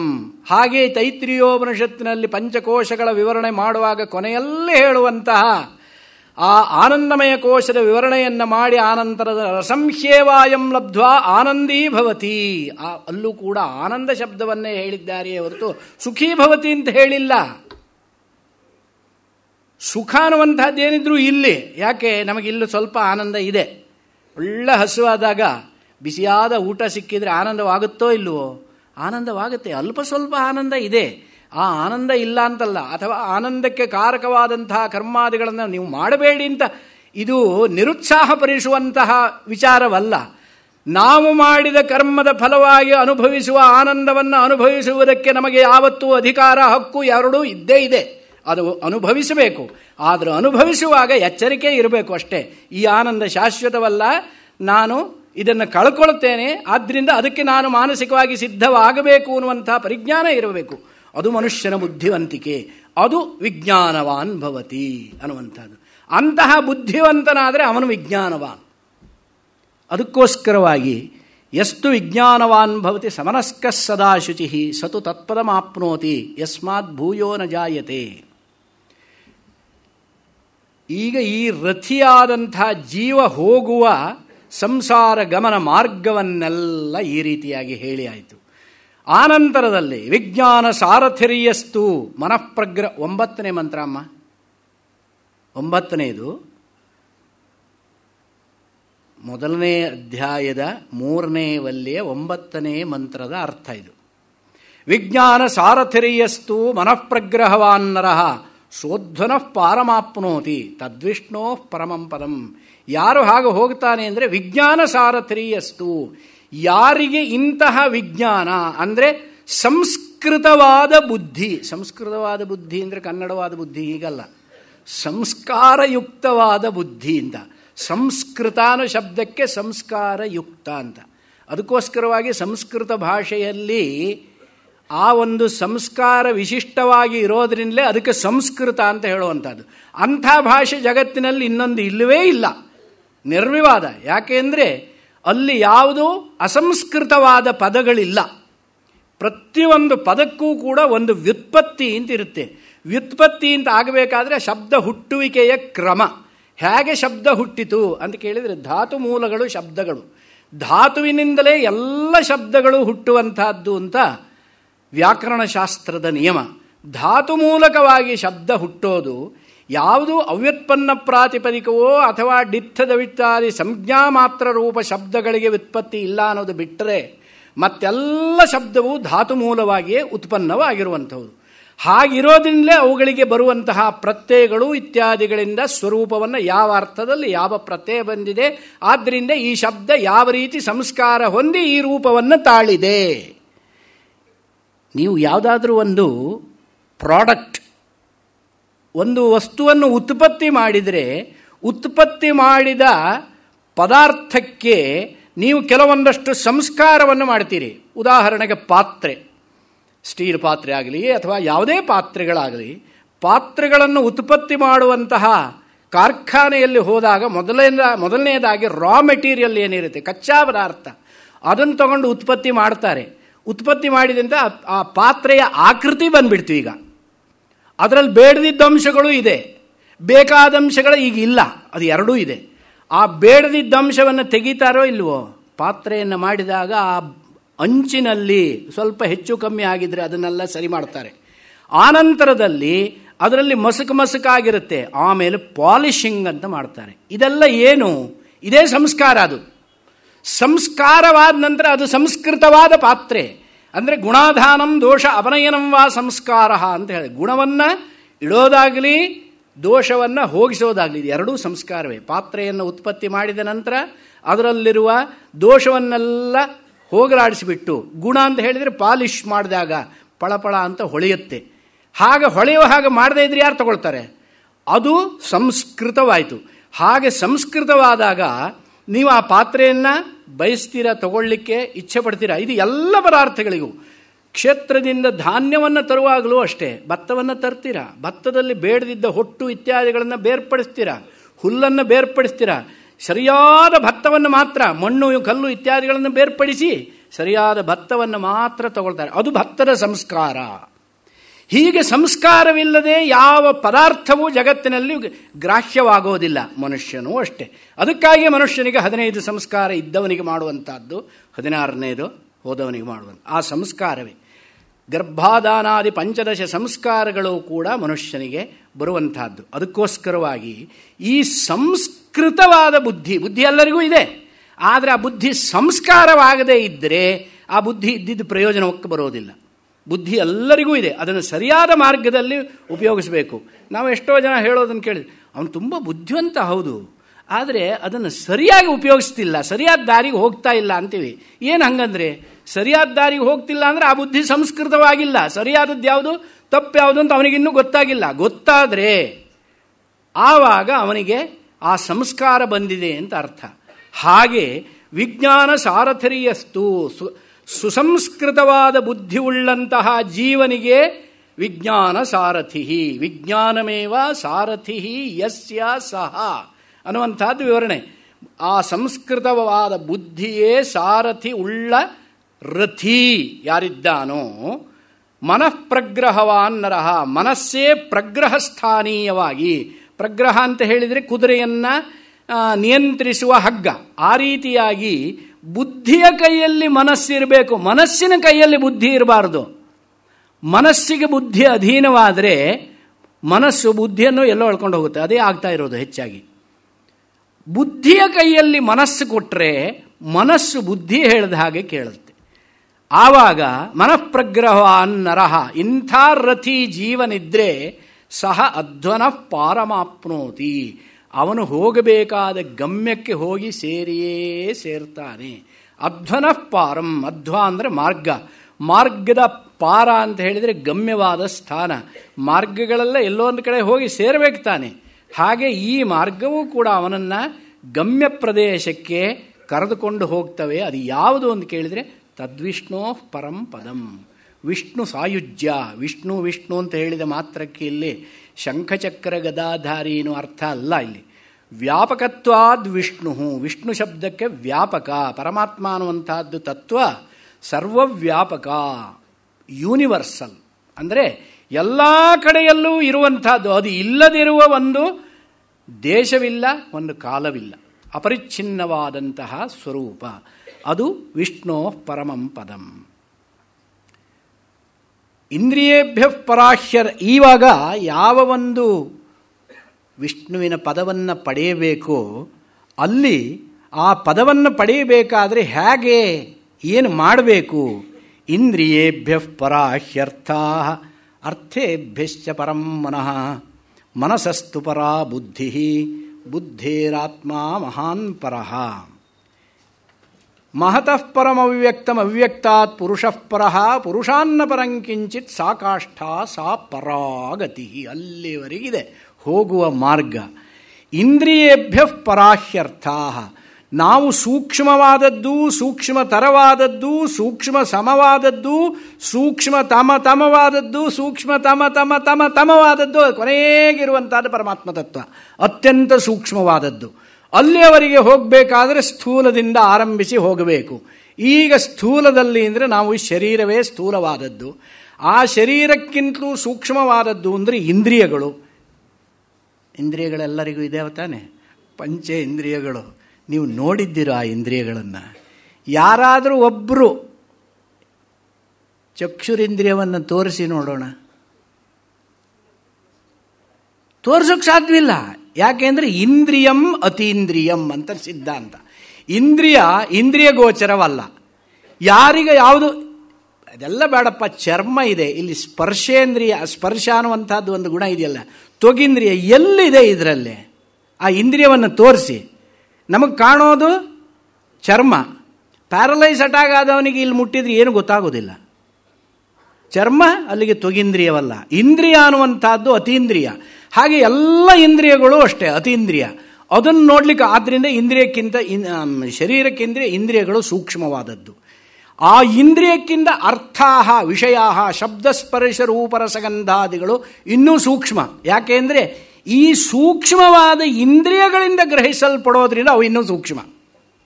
ಆ ಶಬ್ದಸ್ಪರ್ಶ ರೂಪರಸಗಂಧಾದಿ ವಿಷಯಗಳನ್ನು ಈ ಇಂದ್ರಿಯಗಳನ್ನು ಬಿಟ್ಟು ಬೇರೆ ರೀತಿಯಲ್ಲಿ ನಾವು ತಿಳ್ಕೊಳ್ಳೋಕೆ ಸಾಧ್ಯವಿಲ್ಲ. ಒಬ್ಬನಿಗೆ ಪಂಚೇಂದ್ರಿಯವೂ ಇಲ್ಲ ಅಂತ ತಿಳ್ಕೊಳ್ಳಿ, ಏನಾಯಿತು? ಅವನಿಗೆ ಪ್ರಪಂಚ ಇದೆಯೋ? ಅವನ ದೃಷ್ಟಿಗೆ ಪ್ರಪಂಚ ಇಲ್ಲವೇ ಇಲ್ಲ. ಯಾಕೆ? ಅವನ ಪ್ರಪಂಚ ಇದ್ದರೆ ಅವನ ತಿಳುವಳಿಕೆಗೆ ಬರಬೇಕು ತಾನೆ. ತಿಳುವಳಿಕೆಗೆ ಎಲ್ಲಿಯವರೆಗೆ ಯಾವುದು ಬರುವುದಿಲ್ಲವೋ ಅದು ಇದ್ದರೂ ಇಲ್ಲದಿದ್ದ ಹಾಗೆ. ಪಂಚೇಂದ್ರಿಯ ಗೋಚರವಾದದ್ದು ಇಲ್ಲ ಅಂತಾದರೆ ಅವನ ದೃಷ್ಟಿಯಲ್ಲಿ ಪ್ರಪಂಚ ಇಲ್ಲ. ಹಾಗೆ ಇಂದ್ರಿಯೇಭ್ಯ ಪರಾಹ್ಯರ್ಥ, ಈ ಅರ್ಥಗಳು ವಿಷಯಗಳು ಇಂದ್ರಿಯಕ್ಕಿಂತ ಸೂಕ್ಷ್ಮ. ಆ ಸೂಕ್ಷ್ಮವಾದ ವಿಷಯಗಳಿಗಿಂತ ಮನಸ್ಸು ಇನ್ನೂ ಸೂಕ್ಷ್ಮ. ಅದೊಂದು ಮನಸ್ಸು ಎಲ್ಲಿದೆ ಸ್ವಾಮಿ ತೋರಿಸ್ಕೊಡಿ. ನೀವು ಯಾರಾದರೂ ತೋರಿಸಿದ್ರೆ ತೊಗೊಂಡು ನಾನೇ ಹೊರಟೋಗ್ಬಿಡ್ತೀನಿ. ಆ ಸ್ಥಿತಿಯಲ್ಲಿದೆ. ಎಲ್ಲರೂ ಹೇಳುವ ಇದೊಂದು ಮನಸ್ಸು ಅಂತ ಒಂದು, ಹಾಗಂತ ಮನಸ್ಸು ಇದೆ ಅನ್ನುವಂಥದ್ದು ಎಲ್ಲರ ಅನುಭವದಲ್ಲೂ ಇದೆ. ಮನಸ್ಸಿಲ್ಲ, ಯಾಕೋ ಅದು ನನ್ನ ಮನಸ್ಸಿಗೆ ಬರಲಿಲ್ಲ, ಇವತ್ತು ಯಾಕೋ ನನ್ನ ಮನಸ್ಸು ಸರಿ ಇಲ್ಲ, ಇದು ನನ್ನ ಮನಸ್ಸಿಗೆ ತುಂಬ ಹಿಡಿಸ್ತು. ಎಲ್ಲಿದೆ ಆ ಮನಸ್ಸು? ಅದನ್ನು ತೋರಿಸೋದು ನೀವು ಯಾವ ಮ್ಯಾಗ್ನಿಫೈಯಿಂಗ್ ಗ್ಲಾಸ್ ಹಿಡ್ಕೊಳ್ಳಿ, ಮೈಕ್ರೋಸ್ಕೋಪ್ ಹಿಡ್ಕೊಂಡು ನೋಡಿ, ಯಾವುದರಿಂದೂ ದುರ್ಬೀನಿಗೂ ಸಿಗದೇ ಇರುವಂತಹದ್ದು ಅತ್ಯಂತ ಸೂಕ್ಷ್ಮವಾದದ್ದು ಮನಸ್ಸು. ಆ ಮನಸ್ಸಿಗಿಂತಲೂ ಸೂಕ್ಷ್ಮವಾದದ್ದು ಬುದ್ಧಿ. ಮುಂದೆ ಮುಂದೆ ಮುಂದೆ ಮುಂದೆ ಹೋಗುವಾಗ ಸೂಕ್ಷ್ಮತರ ಅನ್ನುವಂಥದ್ದು. ಮನಸ್ಸೇ ಹೀಗೆ ಅಂತ ಹೇಳಿದರೆ ಆ ಮನಸ್ಸನ್ನು ನಿಯಂತ್ರಣ ಮಾಡುವಂತಹ ಬುದ್ಧಿ ಇನ್ನೆಷ್ಟು ಸೂಕ್ಷ್ಮವಾಗಿರಬೇಕು. ಇದನ್ನು ಮಾಡು, ಇದನ್ನು ಮಾಡಬೇಡ ಅಂತ ಮನಸ್ಸಿಗೆ ಹೇಳುವಂತಹದ್ದು, ಆದೇಶ ಕೊಡುವಂತಹದ್ದು ಬುದ್ಧಿ. ಮನಸ್ಸಸ್ತು ಪರಾಬುದ್ಧಿ, ಬುದ್ಧೇಹೇ ಆತ್ಮ ಮಹಾನ್ ಪರಃ. ಬುದ್ಧೇರಾತ್ಮ ಮಹಾನ್ ಪರಃ ಅಂತ ಹೇಳಿದರೆ ಎಲ್ಲ ಈ ಬುದ್ಧಿಗಳಿಗಿಂತ ನಿಮ್ಮೆಲ್ಲರಿಗೂ ಬುದ್ಧಿ ಇದೆ ತಾನೆ. ಎಲ್ಲರಿಗೂ ಇದೆ ತಾನೆ. ನನಗೊಬ್ಬನೇ ಬುದ್ಧಿ ಇಲ್ಲ ಅಂತ ಯಾರಾದರೂ ಹೇಳಿದರೆ, ಯಾರು ಹಾಗೆ ಹೇಳೋದು, ನಾನು ಬುದ್ಧಿವಂತ ಅಂತಲೇ ಎಲ್ಲರೂ ಹೇಳೋದು. ನನ್ನ ಸಮಾನ ಬುದ್ಧಿವಂತ ಇನ್ನೊಬ್ಬ ಇಲ್ಲ ಪ್ರಪಂಚದಲ್ಲಿ. ನಾನು ತಿಳಿದಿದ್ದೇ ಸರಿ, ನಾ ಹೇಳಿದ್ದೇ ಸರಿ, ಅಷ್ಟರ ಮಟ್ಟಿಗೆ ನಮ್ಮ ಬುದ್ಧಿ ಕೆಲಸ ಮಾಡುತ್ತೆ. ಆ ರೀತಿಯಾಗಿ ಬುದ್ಧಿವಂತರೇ ಎಲ್ಲರೂ. ಆ ಬುದ್ಧಿಗಿಂತಲೂ ಸೂಕ್ಷ್ಮವಾದದ್ದು ಯಾವುದು? ಇದು ವ್ಯಷ್ಟಿ ಬುದ್ಧಿ. ನಿಮ್ಮ ಬುದ್ಧಿ ಬೇರೆ, ನಿಮ್ಮ ಬುದ್ಧಿ ಬೇರೆ, ನಿಮ್ಮ ಬುದ್ಧಿ ಬೇರೆ, ನನ್ನ ಬುದ್ಧಿ ಬೇರೆ. ಆದ್ದರಿಂದಲೇ ಎಲ್ಲರ ಅಭಿರುಚಿಯು ಒಂದೇ ರೀತಿಯಲ್ಲಿ ಇರುವುದಿಲ್ಲ. ಆ ಬುದ್ಧಿ ಹೇಳಿದಾಗ ನಾವಿದ್ದೇವೆ, ಬುದ್ಧಿ ಹೇಳಿದಾಗೆ ಮನುಷ್ಯ. ಆ ಬುದ್ಧಿ ಹೇಗೆ ಬಂತು? ಕರ್ಮಾನುಸಾರಿಣಿ ಬುದ್ಧಿ. ಕರ್ಮಾನುಸಾರ, ನೀವು ಮಾಡಿದ ಕರ್ಮಕ್ಕೆ ಅನುಸಾರವಾಗಿ ಆ ಬುದ್ಧಿ ಬಂದಿದೆ. ಸಗರ ಚಕ್ರವರ್ತಿಯ ಒಬ್ಬ ಮಗ ಇದ್ದಂತೆ, ರಾಮಾಯಣದಲ್ಲಿ ಬರುವಂತಹ ವಿಚಾರ. ಅಸಮಂಜಸ ಅಂತ ಅವನ ಹೆಸರು. ಅವನಿಗೆ ಎಂಥ ಒಂದು ಬುದ್ಧಿ ಅಂತ ಹೇಳಿದರೆ, ಸಣ್ಣ ಮಕ್ಕಳನ್ನೆಲ್ಲ ಎತ್ಕೊಂಡೋಗಿ, ಶಿಶುಗಳನ್ನು, ಏನು 1-2 ವರ್ಷದ ಶಿಶುಗಳನ್ನು ತೊಗೊಂಡೋಗಿ ನದಿಗೆ ಎಸೆಯೋದು. ನದಿಗೆ ಎಸೆದು ಅವು ಮುಳುಗಿ ಪ್ರಾಣ ಬಿಡುವಾಗ ನೋಡಿ ಆನಂದ ಪಡ್ತಾ ಇದ್ದಂತೆ. ಇದು ಯಾವ ವಿಕೃತಾನಂದ! ಇಂತಹ ವೈಕೃತಾನಂದ ಪಡುವಂತಹ ಬುದ್ಧಿ ಅವನಿಗೆ ಬಂದಿದೆ ಅವನ ಕರ್ಮ ನಿಮಿತ್ತವಾಗಿ. ಅಸಮಂಜಸ ಚಾರಿತ್ರಂ ಅಸಮಂಜಸೋಹ್ಯ ಸಹ ಅಂತ ಹೇಳಿಬಿಟ್ಟು ರಾಮಾಯಣದಲ್ಲಿ ಅಸಮಂಜಸವಾದ ಚಾರಿತ್ರ್ಯ ಉಳ್ಳಂತಹ ಅಸಮಂಜನೆಂಬ ಪುತ್ರನನ್ನು ಅವನ ತ್ಯಾಗ ಮಾಡಿಬಿಟ್ಟಂತೆ ಸಗರ ಚಕ್ರವರ್ತಿ. ಹಾಗೆ ಹೇಳ್ತಾರೆ. ಅಂತಹ ನಾವು ಯಾರಾದರೂ ನೋಡಿದರೆ ಸಣ್ಣ ಮಕ್ಕಳನ್ನು ನೀರಿಗೆ ಎಸೆಯುವಂತಹ ಬುದ್ಧಿ ಯಾರಿಗಾದರೂ ಬರುತ್ತೆಯೇ? ಅದು ಏನಪ್ಪ ಅಂತಹ ವಿಕೃತಾನಂದ ಅವನಿಗೆ. ಯಾರೋ ಇದಿ ಅಮೀನ ಯಾರೋ ಉಗಾಂಡಾದ ಅಧ್ಯಕ್ಷನೋ ಯಾರೋ ಚಿಕ್ಕ ಮಕ್ಕಳನ್ನು ಮೇಲೆ ಎಸ್ಬಿಟ್ಟು ಕೆಳಗಿಂದ ಶೂಟ್ ಮಾಡ್ತಾ ಇದ್ದಂತೆ. ಶೂಟ್ ಮಾಡಿ ಅವು ಸಾಯೋದನ್ನು ನೋಡಿ ಆನಂದ ಪಡ್ತಿದ್ದಂತೆ. ಅವನು ರಾಕ್ಷಸರು ಅಂದರೆ ಇನ್ನೇನು, ಅವರೇ ತಾನೆ. ಈ ವೈಕೃತಾನಂದಕ್ಕೆ ಏನು ಹೇಳಬೇಕು? ಅದಕ್ಕೋಸ್ಕರವಾಗಿಯೇ ಈ ಬುದ್ಧಿ ವ್ಯಷ್ಟಿ ಬುದ್ಧಿ. ನನ್ನ ಬುದ್ಧಿ ಬೇರೆ, ನಿಮ್ಮ ಬುದ್ಧಿ ಬೇರೆ. ಈ ವ್ಯಷ್ಟಿ ಬುದ್ಧಿಗಿಂತ ಸಮಷ್ಟಿ ಬುದ್ಧಿ, ಹಿರಣ್ಯಗರ್ಭನ ಬುದ್ಧಿ. ನಮ್ಮೆಲ್ಲರನ್ನೂ ನಿಯಂತ್ರಣ ಮಾಡೋನು ಅವನು ತಾನೇ. ಅವನಿಗೊಂದು ಬುದ್ಧಿ ಇರಬೇಕು, ಅವನು ಪ್ರಥಮೋ ಜೀವ. ಇದಕ್ಕಿಂತ, ಈ ಬುದ್ಧಿಗಿಂತ, ವ್ಯಷ್ಟಿ ಬುದ್ಧಿಗಿಂತ ಸಮಷ್ಟಿ ಬುದ್ಧಿ. ಬುದ್ಧೇರ್ ಆತ್ಮ ಮಹಾನ್ ಅಂದರೆ ಆ ವ್ಯಷ್ಟಿ ಬುದ್ಧಿಗಿಂತ ಸಮಷ್ಟಿ ಬುದ್ಧಿ, ಹಿರಣ್ಯಗರ್ಭನ ಬುದ್ಧಿ, ಪ್ರಥಮ ಶರೀರಿಯ ಬುದ್ಧಿ, ಪ್ರಥಮ ಜೀವನ ಬುದ್ಧಿ ಇನ್ನೂ ಸೂಕ್ಷ್ಮವಾದದ್ದು. ಬುದ್ಧೇರಾತ್ಮ ಮಹಾನ್ ಪರಃ ಮಹತಃ ಪರಂ ಅವ್ಯಕ್ತಂ. ಈ ಹಿರಣ್ಯಗರ್ಭ ಬುದ್ಧಿಗಿಂತಲೂ ಇನ್ನೂ ಸೂಕ್ಷ್ಮವಾದದ್ದು ಅವ್ಯಾಕೃತ ತತ್ವ, ಅವ್ಯಕ್ತ ತತ್ವ. ಬುದ್ಧೇರಾತ್ಮ ಮಹಾನ್ ಪರಃ ಮಹತಃ ಪರಂ ಅವ್ಯಕ್ತಂ. ಇದನ್ನೇ ಅವ್ಯಕ್ತ ಅಥವಾ ಅವ್ಯಾಕೃತ ಅಂತ ಹೇಳ್ತಾರೆ. ಅವ್ಯಕ್ತಾತ್, ಈ ಅವ್ಯಾಕೃತ ಅವ್ಯಕ್ತ ಅನ್ನುವಂಥ ತತ್ವ, ಅಥವಾ ಇನ್ನೂ ಸುಲಭವಾಗಿ ನಿಮಗೆ ಅರ್ಥವಾಗಿ ಹೇಳಬೇಕು ಅಂದರೆ ಮಾಯಾ ಅಥವಾ ಅವಿದ್ಯಾ ಅಂತ ಏನು ಹೇಳ್ತೀವಿ, ಅದೇ ತತ್ವ. ಅದು ಎಲ್ಲದಕ್ಕಿಂತಲೂ ಸೂಕ್ಷ್ಮ. ಅದಕ್ಕಿಂತಲೂ ಸೂಕ್ಷ್ಮವಾದದ್ದು ಪರಮಾತ್ಮ ತತ್ವ. ಅಲ್ಲಿಗೆ ನೀವು ಯೋಚನೆ ಮಾಡಿ, ಪರಮಾತ್ಮ ತತ್ವಕ್ಕೆ ನಾವು ತಲುಪಬೇಕಾದರೆ ಅದರ ಮಧ್ಯದಲ್ಲಿ ಎಷ್ಟು ಸೂಕ್ಷ್ಮ ತತ್ವಗಳಿದ್ದಾವೆ. ಅದರ ಸೂಕ್ಷ್ಮ ತತ್ವಗಳಲ್ಲಿ ನಮಗೆ ಗೊತ್ತಾಗುವಂತಹ ತತ್ವಗಳು ಮನಸ್ಸು ಬುದ್ಧಿಯವರೆಗೆ. ಅಲ್ಲಿ ನಾವು ತಿಳ್ಕೊಳ್ಬಹುದು. ಆ ಮನಸ್ಸು ಬುದ್ಧಿಯನ್ನು ತಿಳ್ಕೊಂಡ ನಂತರ ಅವುಗಳನ್ನು ನಿಯಂತ್ರಣ ಮಾಡುವುದೇ ಎಷ್ಟು ಕಷ್ಟ. ಆ ನಿಯಂತ್ರಣ ಮಾಡಿದ ಬುದ್ಧಿಯಿಂದ ವಿಮರ್ಶೆ ಮಾಡಿ ಸಾಧನಾನುಷ್ಠಾನಗಳನ್ನು ಮಾಡಿ ಆ ಬುದ್ಧಿಯನ್ನು ವಿಜ್ಞಾನ ರೂಪದಲ್ಲಿ ಸಂಸ್ಕೃತವಾದ ಬುದ್ಧಿಯನ್ನಾಗಿಸಿ ಅದನ್ನು ಪರಮಾತ್ಮನ ಕಡೆಗೆ ತಿರುಗಿಸಿದಾಗ ಅವನು ಹೋಗುವ ಮಾರ್ಗ ಪರಮಾತ್ಮನೆಡೆಗೆ. ಇದು ವಿಜ್ಞಾನ ಸಾರಥಿಗೆ ಹೋಗುವ ಮಾರ್ಗ, ಗಮ್ಯಸ್ಥಾನ ಎರಡನ್ನು ಹೇಳಿದ್ದಾರೆ. ಸಾಕಾಷ್ಠ ಪುರುಷಾನ್ನ ಪರಂಗಿ. ಪುರುಷನಿಗಿಂತ ಇನ್ಯಾವುದಾದ್ರೂ ಸೂಕ್ಷ್ಮವಾದದ್ದಿದೆಯೋ ಅಂತ ಕೇಳಿ, ಪುರುಷಾನ್ನ ಪರಂಕಿಂಚಿದೆ. ಪುರುಷಾನ್ನ ಪರಮಾತ್ಮನೇ, ಅವನಿಗಿಂತ ಇನ್ನೂ ಸೂಕ್ಷ್ಮವಾದದ್ದು ಯಾವುದೂ ಇಲ್ಲ. ಸಾಕಾಷ್ಠ ಸಾ ಪರಾಗತಿ. ಅದೇ ಪರಾಕಾಷ್ಠ ಅಂದರೆ ಅಂತಿಮವಾದ ಲಕ್ಷ್ಯ, ಅಂತಿಮವಾದ ಸ್ಥಾನ. ಅದೇ ಪರಾಗತಿ, ಕೊನೆಯ ಗಮ್ಯ. ಇಷ್ಟು ಸೂಕ್ಷ್ಮವಾಗಿರುವಂಥದ್ದು ಅದು ಹೇಗಪ್ಪ ಅಷ್ಟು ಸುಲಭವಾಗಿ ಯಾರಿಗೆ ಗೊತ್ತಾಗುತ್ತೆ, ಸಿಗುತ್ತೆ? ಏಷ ಸರ್ವೇಷು ಭೂತೇಷು ಗೂಢೋ ಆತ್ಮ ನ ಪ್ರಕಾಶ. ಎಲ್ಲ ಪ್ರಾಣಿಗಳಲ್ಲೂ ಗೂಢವಾಗಿ ರಹಸ್ಯವಾಗಿ ಇದ್ದಾನೆ. ಆದ್ದರಿಂದ ಅಷ್ಟು ಸುಲಭವಾಗಿ ತನ್ನನ್ನು ತಾನು ಪ್ರಕಾಶಪಡಿಸಿಕೊಳ್ಳುವುದಿಲ್ಲ. ಆದರೆ ಅವನು ಇದ್ದಾನೆ ಅನ್ನೋದು ಗೊತ್ತಾಗತ್ತೆ, ಹೇಗಿದ್ದಾನೆ ಅನ್ನೋದು ನಮಗೆ ಗೊತ್ತಾಗೋದಿಲ್ಲ. ಇದು ಹೇಗೆ ಅನ್ನೋದಕ್ಕೆ ಒಂದು ಒಳ್ಳೆ ಸುಂದರವಾದ ಉದಾಹರಣೆಯಿಂದ ಹೇಳ್ತಾರೆ. ರಾಹುವತ್ ಅವಿದ್ಯಾ ಸ್ವಾವೃತ ಪ್ರಕಾಶ ಪ್ರಕಾಶ್ಯ ಅಂತ. ರಾಹುಗ್ರಸ್ತ ಚಂದ್ರಗ್ರಹಣ ಮೊನ್ನೆ ಆಯಿತು. ರಾಹುವಿನಿಂದ ಗ್ರಸ್ತನಾದಂತಹ ಸಂದರ್ಭದಲ್ಲಿ ಚಂದ್ರ ಅಥವಾ ಭೂಛಾಯೆ ವೈಜ್ಞಾನಿಕವಾಗಿ ಹೇಳೋದು ಏನೇ ಆಗಿರಲಿ, ಆ ಒಂದು ರಾಹುಗ್ರಸ್ತನಾದಂತಹ ಚಂದ್ರ ಅಥವಾ ಭೂಛಾಯೆಯಿಂದ ಗ್ರಸ್ತನಾದ ಚಂದ್ರ, ಆವಾಗ ಚಂದ್ರ ನಮಗೆ ಹೇಗೆ ಕಾಣ್ತಾನೆ? ಪ್ರಕಾಶರಹಿತನಾಗಿ ಕಾಣ್ತಾನೆ. ಪ್ರಕಾಶರಹಿತನೂ ಹೌದು, ಕಾಣುವುದೂ ಹೌದು. ಹೌದು ತಾನೆ? ಪ್ರಕಾಶರಹಿತನಾದರೂ ಚಂದ್ರ ತನ್ನನ್ನು ಆವರಿಸಿರುವ ರಾಹುವನ್ನಾಗಲಿ ಅಥವಾ ಭೂಛಾಯೆಯನ್ನಾಗಲಿ ತೋರಿಸ್ತಾನೆ. ಅಲ್ಲೇ ಇರೋದು ಸ್ವಾರಸ್ಯ.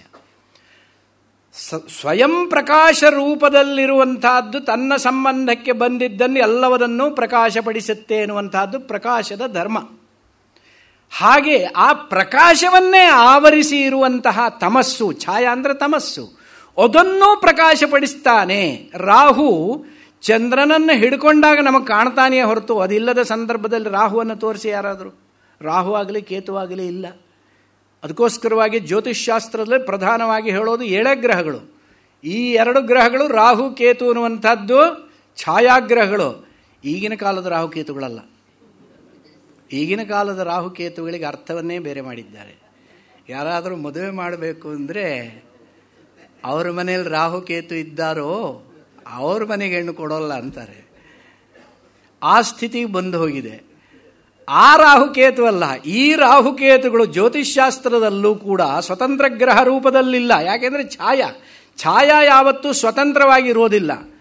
ನಾವಿದ್ರೆ ಬಿಂಬ ಇದ್ದರೆ ಬಿಂಬ ಛಾಯೆ ಇರುತ್ತೆ, ಬಿಂಬವೇ ಇಲ್ಲದೆ ಹೋದರೆ ಛಾಯೆ ಎಲ್ಲಿ ಬರುತ್ತೆ? ಆದ್ದರಿಂದ ಸ್ವತಂತ್ರ ಗ್ರಹಗಳಲ್ಲ. ಆದ್ದರಿಂದ ಜ್ಯೋತಿಷ್ಶಾಸ್ತ್ರದಲ್ಲಿ ಸಂಪೂರ್ಣವಾಗಿ ಹೇಳುವಂತಹದ್ದು ಸಪ್ತಗ್ರಹ ಆಧಾರಿತವಾಗಿಯೇ ಫಲವನ್ನು ಹೇಳಬೇಕು. ಛಾಯಾಗ್ರಹಗಳನ್ನು ಇಟ್ಟುಕೊಂಡು ಹೇಳುವಂತಹ ಫಲವೂ ಕೂಡ ಛಾಯಾರೂಪದಲ್ಲೇ ಇರುವಂತಹದ್ದು ಇರಲಿ.